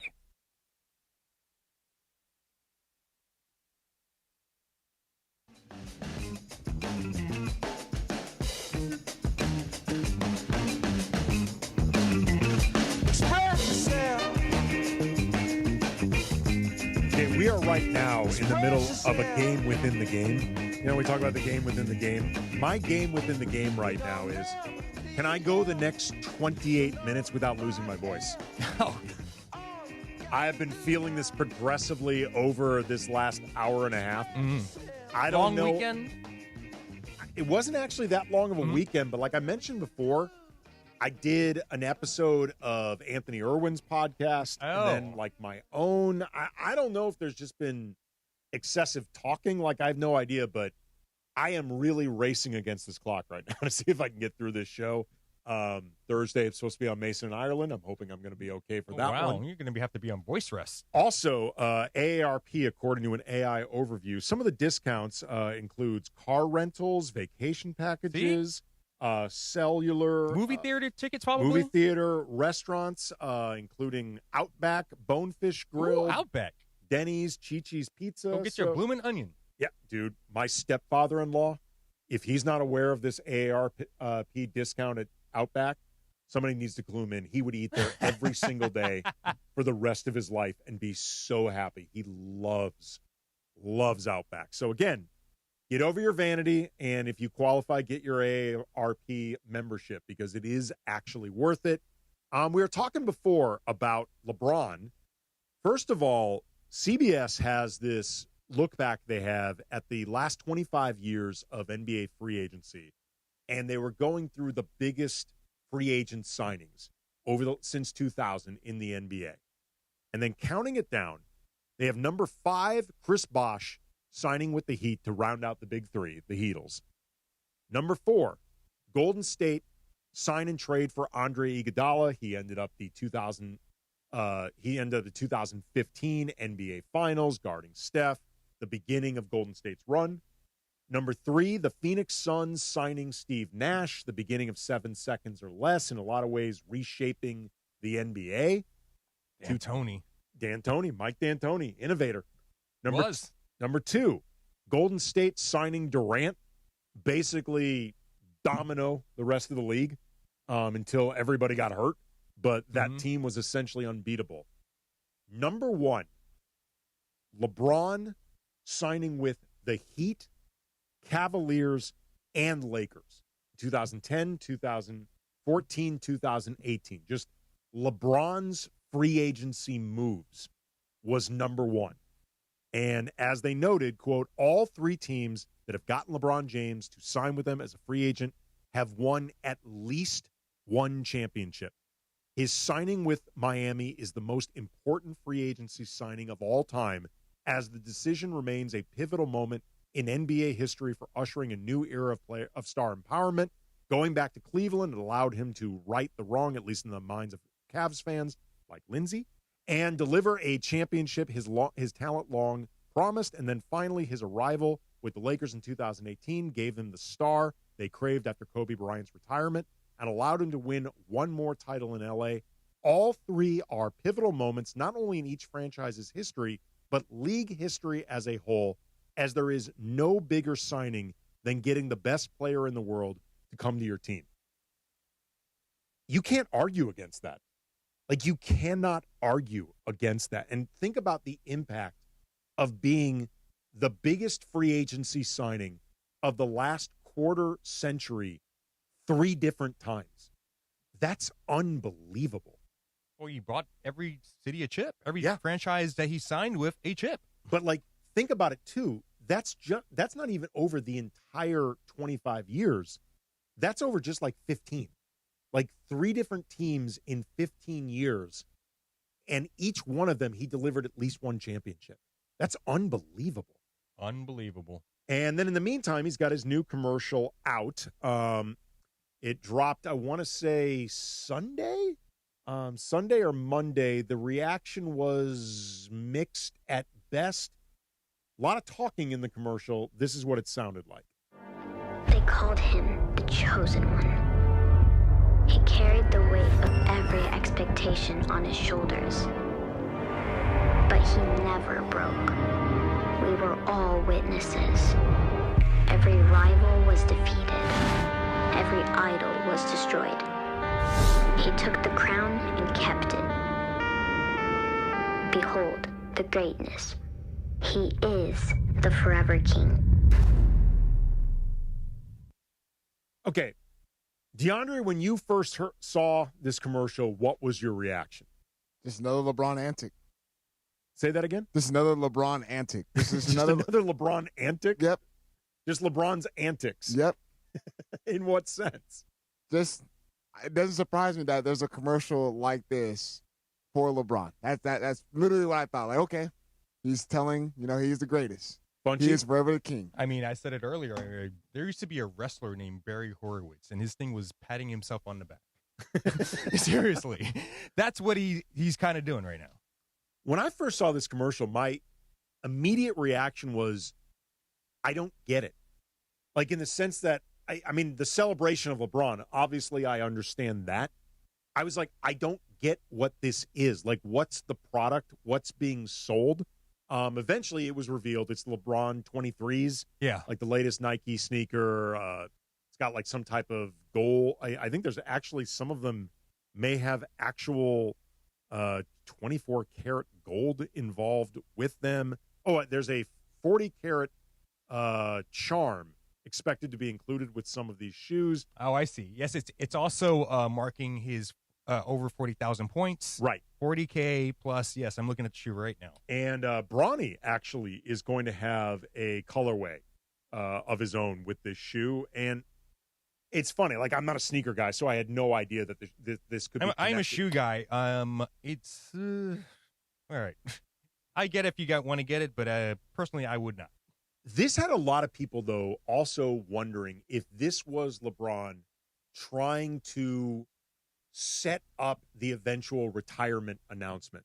Like, this is going to be the final season, because there's a lot of past tense talk.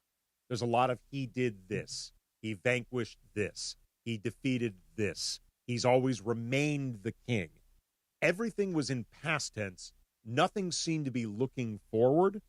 And obviously, this time with LeBron, as great as he's playing, it's going to end. Do you guys think he's going to be announcing a retirement for this season? No, I don't. I don't think so either. I don't think so either. I think he wants the Kobe Bryant, Derek Jeter treatment. I mean, I'm not saying that he can get that this season. No, but I mean, he wants to. I feel like he's going to announce something like that in the summer going into a season. And if he hasn't done it yet, then he's not going to do it. Okay, that's interesting. And you may not be wrong. But it is worth noting, when Kobe retired and there was a full-on retirement tour, that was not officially decided until like a month into the season. Yeah. Like that. I remember that. Yeah. Like December or something, maybe early December or late November. Something like that. Yeah. Like I had personally thought heading into the season that it was going to be Kobe's last year, just because his contract was expiring. And frankly, Kobe was a shell of himself at that point. Like, you know, he was able to get back on the court post Achilles, but he was never remotely the same player. And for Kobe, he didn't want to be out there like that. Like that, Kobe is not one of those guys that was just going to be in the league for the sake of being in the league, or because, you know, doesn't know what to do with himself if he's not playing basketball. Like Kobe had, as you know, sickly competitive as Kobe was, and as much as he ate, breathed, slept, lived basketball, Kobe had tons of other interests. Like, I mean, like, he's a really intellectually curious, just interesting guy in general. So he had plenty of other. The guy won an Oscar. Like, I was going to say, the first NBA player to win an Oscar. Right. I mean, he had plenty of other options in front of him, which is why I suspected it was going to be his last year, because, to be honest, like, he wasn't able to be Kobe anymore. But LeBron can still be LeBron. That being said, though, he can plan all the retirement stuff and, like, know what he wants to do well before he announces it. Like, I'd be stunned if he and Team LeBron have not been mapping some of this out already, whether they plan on LeBron retiring this season or not. Okay, neither one of you think he's going to be retiring after this season. Do you think this is his last season with the Lakers? I actually don't. I don't either, no. Yeah, I think they're going to sign him to another extension, and he's just going to ride off in the sunset in the Laker jersey. Maybe, obviously not this year, but probably next year when he does, hey, I'm retiring this year. He wants a full treatment. He wants the rocking chair coming out, you know, blah, blah, blah. That farewell tour. Yeah. Is it better to play 25 seasons than 24? Yes. And that means two more years. That's a nice round number. That's what I was going to say. It's a nice round number. It doesn't have to be 23, therefore associated with any. Like, I know he's also 23, but the ultimate 23 is Michael Jordan. And then if he ends it on 24, then, you know, people are going to think something else. Right, exactly. You end on 24, it's Kobe. 25, it's a full quarter century worth of seasons. Mm-hmm. It's a round number. We are a round number world. Nobody remembers the 23rd anniversary. And also, of he blank. might get a chance to play with Bryce. Might get a chance to play with Bryce. What I do think is going to be interesting, though, because I agree, he's going to both want a retirement tour, and frankly, he deserves a retirement tour. Of course. And let me tell you something. The NBA is going to demand of that he does. They're going to prices for every visiting city. You better watch out. They are going to demand that LeBron, like, even if he wants to do this, I fully believe that he wants to. But even if he did, Adam Silver would be like, bro, you're doing a full-on tour. Yes. Like, the league needs this. I don't care if you don't want to do it. You're doing it. What I think will be interesting, though, is if presumably LeBron is still playing at a reasonably high level, season 25, that means he's going to be trying to play for a championship, but also trying to do the full-on retirement tour. Do those become two very difficult things to balance?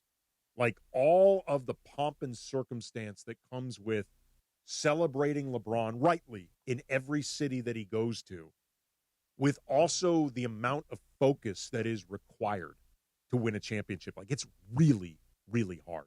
Like, do you think that could become one of those things that becomes too difficult for the team in question to balance? Yeah, because no one's ever had a real retirement tour while they're also chasing a title. Yeah, I mean, like Kareem, the rocking chair tour. Yeah, I get that. But Kareem was, still a useful NBA player, but Kareem was not Kareem. He was not Kareem, yeah. Like, he was like the 5th or 6th scorer on that team. LeBron theoretically could still be like the 2nd or 3rd leading scorer on whatever team he's playing for. And he's not going to want to be. He's still averaging 23 points a game. That would be really interesting, DeAndre, just to try to see a team balance both of those things, because they're both a lot. Like, that's a lot going on singularly, much less together.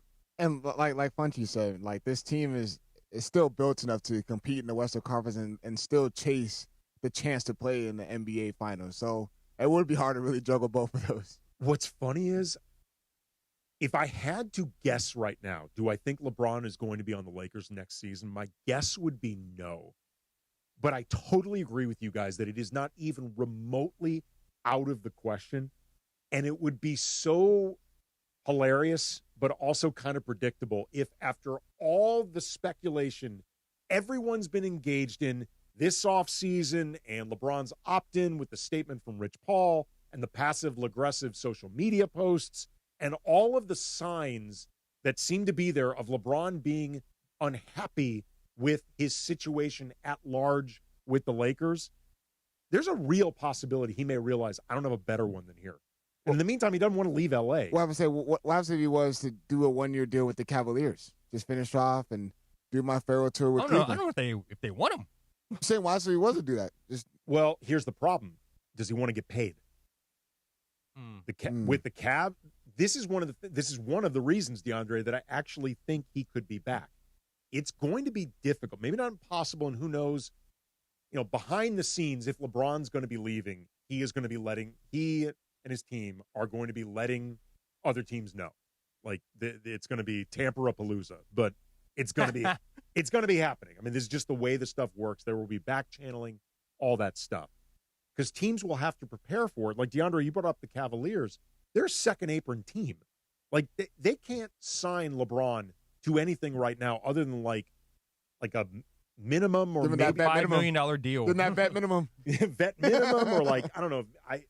I don't know if as a second apron team, like off the top of my head, like, do they even have a taxpayer mid-level except, like, I have no idea.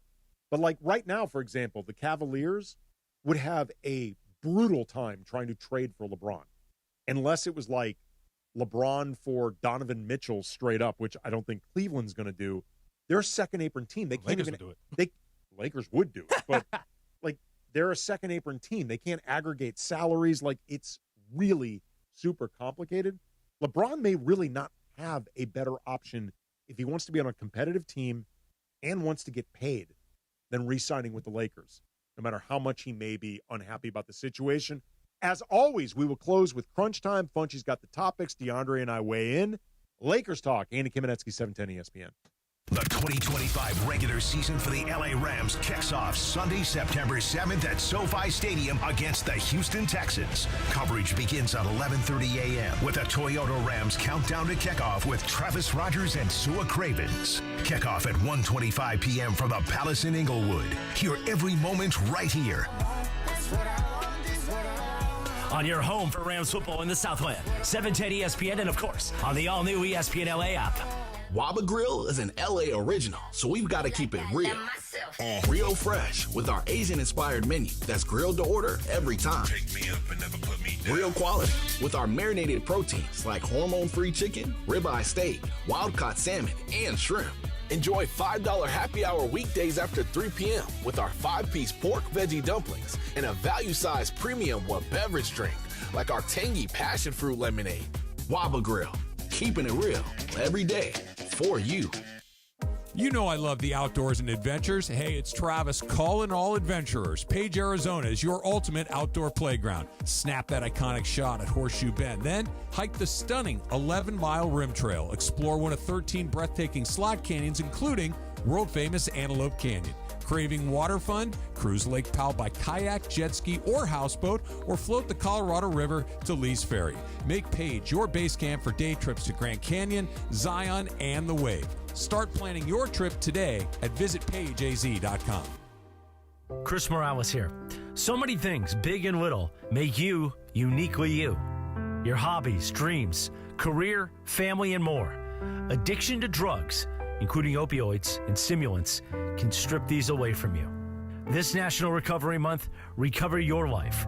Choose treatment for drug addiction and get back to what matters most. Find a provider and proven treatment option that's right for you. Recover you at choosechangeca.org. It's crunch time on Lakers Talk. When the clock is ticking and it's all coming down to the wire, you know what that means. This is crunch time. As always on Lakers Talk, 710 ESPN, we close out with crunch time. Funchy's got some topics. DeAndre and I have some answers. What you got for us? How does Thanasis, Giannis's brother, keep on getting work? You just answered your own question. You said whose brother he is. You sign him, you keep Giannis happy. Yo, absolutely. So, the Bucks re-signed him to another one-year deal. Yeah. He just keeps on getting work. I hate this. I hate this nepotism. I mean, is it Nepo baby? I mean, first of all, he's not a Nepo baby. He's not Giannis' He's a Nepo son. brother. Nepo. He is a fringe-ish NBA player whose brother happens to be one of the best in the world. And if you are the Bucks, I mean, let me put it this way. Compared to stretching and waiving Dame Lillard and putting several years of 8 figures worth of dead money on your books, which granted, they did use that space to bring in Miles Turner. Like they were proactive with it. But compared to that drastic of an action, bringing in Thanasis is a pretty small cost to do in business. I mean, a guy to carry Giannis's bags? Come on. I mean, here's the thing. Are there better street free agents out there that they could have brought in? I mean, I feel like a guy that is a better player that could really, really help the Bucks is out of a job because they want to bring in their star's brother. Right, but what do the Bucks want more than anything? What do they want more than anything? For Giannis to stay. Right. This is clearly something they believe that Giannis wants. Giannis enjoys this. Giannis enjoys either playing with his brother, helping get his brother a job, whatever. You do these things. Last year. Well, you know what? Why don't you just make him like a team manager or something? I don't know. Because he doesn't want to be a team manager. He wants to be Why don't you make him an assistant coach? Nobody pays a team manager $3 million. Do they have team managers in the NBA? I don't think they do. But I mean, is it a guy to wash their clothes and everything? Is it really any different than last year, the Lakers drafting Bronny? No, not at all. I mean, it's not at all. Look, I think Archman. I think Bronny made some nice strides last year. He looked great in the summer league. But especially last year when the Lakers frankly did not have a roster spot to spare, if it had been anybody other than Bronny, they either trade that pick or they draft a stash guy and use that roster spot on an NBA player who can contribute now. But this is something that makes LeBron happy, so they did it. Yeah, I get it. I mean, sometimes you got to keep your stars happy. You just want a more famous, talented brother. I do. I actually do, man. Boy, get in line. All right, man. Someone has retired from the NBA. Someone that had a very aura about him. He ruled the world for a good month. Jeremy Lin. Yeah, Linsanity. Linsanity. Former Laker. Yes.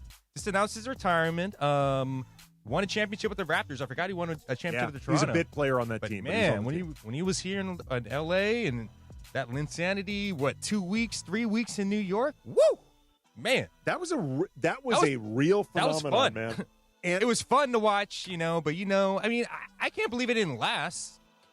I think in a lot of ways, water sought out its own level. And the truth is, Jeremy Lin was a back of the rotation level NBA player, which means, by the way, you're really good. Yeah, you're good. Like, you're really good in the grand scheme of things. He could not keep a consistent job in the NBA. I could not figure that out. He became an NBA journeyman, like a lot of guys who are back of the rotation quality NBA players. But the fact that he even got into the NBA, much less had that type of moment, that's a massive life triumph for Jeremy Lin. Where did he go? New York to LA to Toronto? Golden State. Golden State, okay. Then he went to New York, then Houston. That's right. He played with Harden. Houston went after him badly. The Knicks didn't want to lose him, but Houston went after him badly. Then the Lakers traded for Jeremy Lin. Then after that, I don't remember if he went. I remember that. You can probably look this up on YouTube where he waved off Kobe. I remember that. He waved off Kobe. Yeah, we all remember what that is one. wrong with you, man? We all remember that one. But you got some balls to do that. Yes, he does. But you know what? With everything Jeremy Lin went through just getting to the NBA, to some degree, even waving off Kobe, it's kind of like, dude, I've done this much. I know. It's all great. I'm the star here. I think he played with the Hornets, too. Yes. Yeah, that's right. That is right. That is right. You are correct. And he was a journeyman then. He meant something, too, to people. Like, he really, to Asian Americans. The Asian community. The Chinese, people around the world. He meant something to them. Like, you hear Asian American or Asian basketball fans talk about what it meant to them to see themselves in a player, because that I don't want to call it representation because you have to earn your way into it, and sometimes representation can take on a negative connotation, and it's not how I mean it, so I don't want to get into a semantics thing. But to see yourself, I know, talking with my dad, for example, the way it felt for Jewish Americans to see Sandy Koufax play with the Dodgers and in baseball, because there have been so few Jewish players in baseball, in professional sports. So there were plenty. I mean, Jewish Americans all over this country got excited by Sandy Koufax because it's that type, seeing yourself represented by professional athletes. When it doesn't happen often, you gravitate towards that guy. Can I ask one question? Sure. I just saw something that literally just popped up on my Twitter. Describe Shaquille O'Neal on the Phoenix Suns in 30 seconds. Big cactus. That's my just desperation, trying something. Traded for Sean Marion. I remember he was traded for the Matrix, and that was part of a period where Sean Marion and Marcus Banks seemed like they were a package deal because they kept getting traded together. Marcus Banks. I've heard that name in a minute. I'm 99% sure Marcus Banks was traded with Sean Marion from Phoenix to Miami, and then I think the two of them were traded, from Miami to Toronto or something like that. But there was a period where it felt like Marion and Banks, they were a law firm or something, and they just kept going. They just kept going to different teams roommates together. Then. Totally random question. I just saw it on my Twitter. I thought I'd ask. Yeah, that remember he was briefly a Cavalier too, Shaq. I do remember that. Yes. Shaq. Okay, we're talking about Jeremy Lin. Shaq became a journeyman down the end of his career. So if Shaq can become a journeyman, certainly. I mean, Carmelo Anthony became a journeyman. Dwight Howard, a lot of Hall of Famers were journeymen. Thank you to Anthony Irwin from the Lakers Lounge and Clutch Points. Thanks to everybody listening.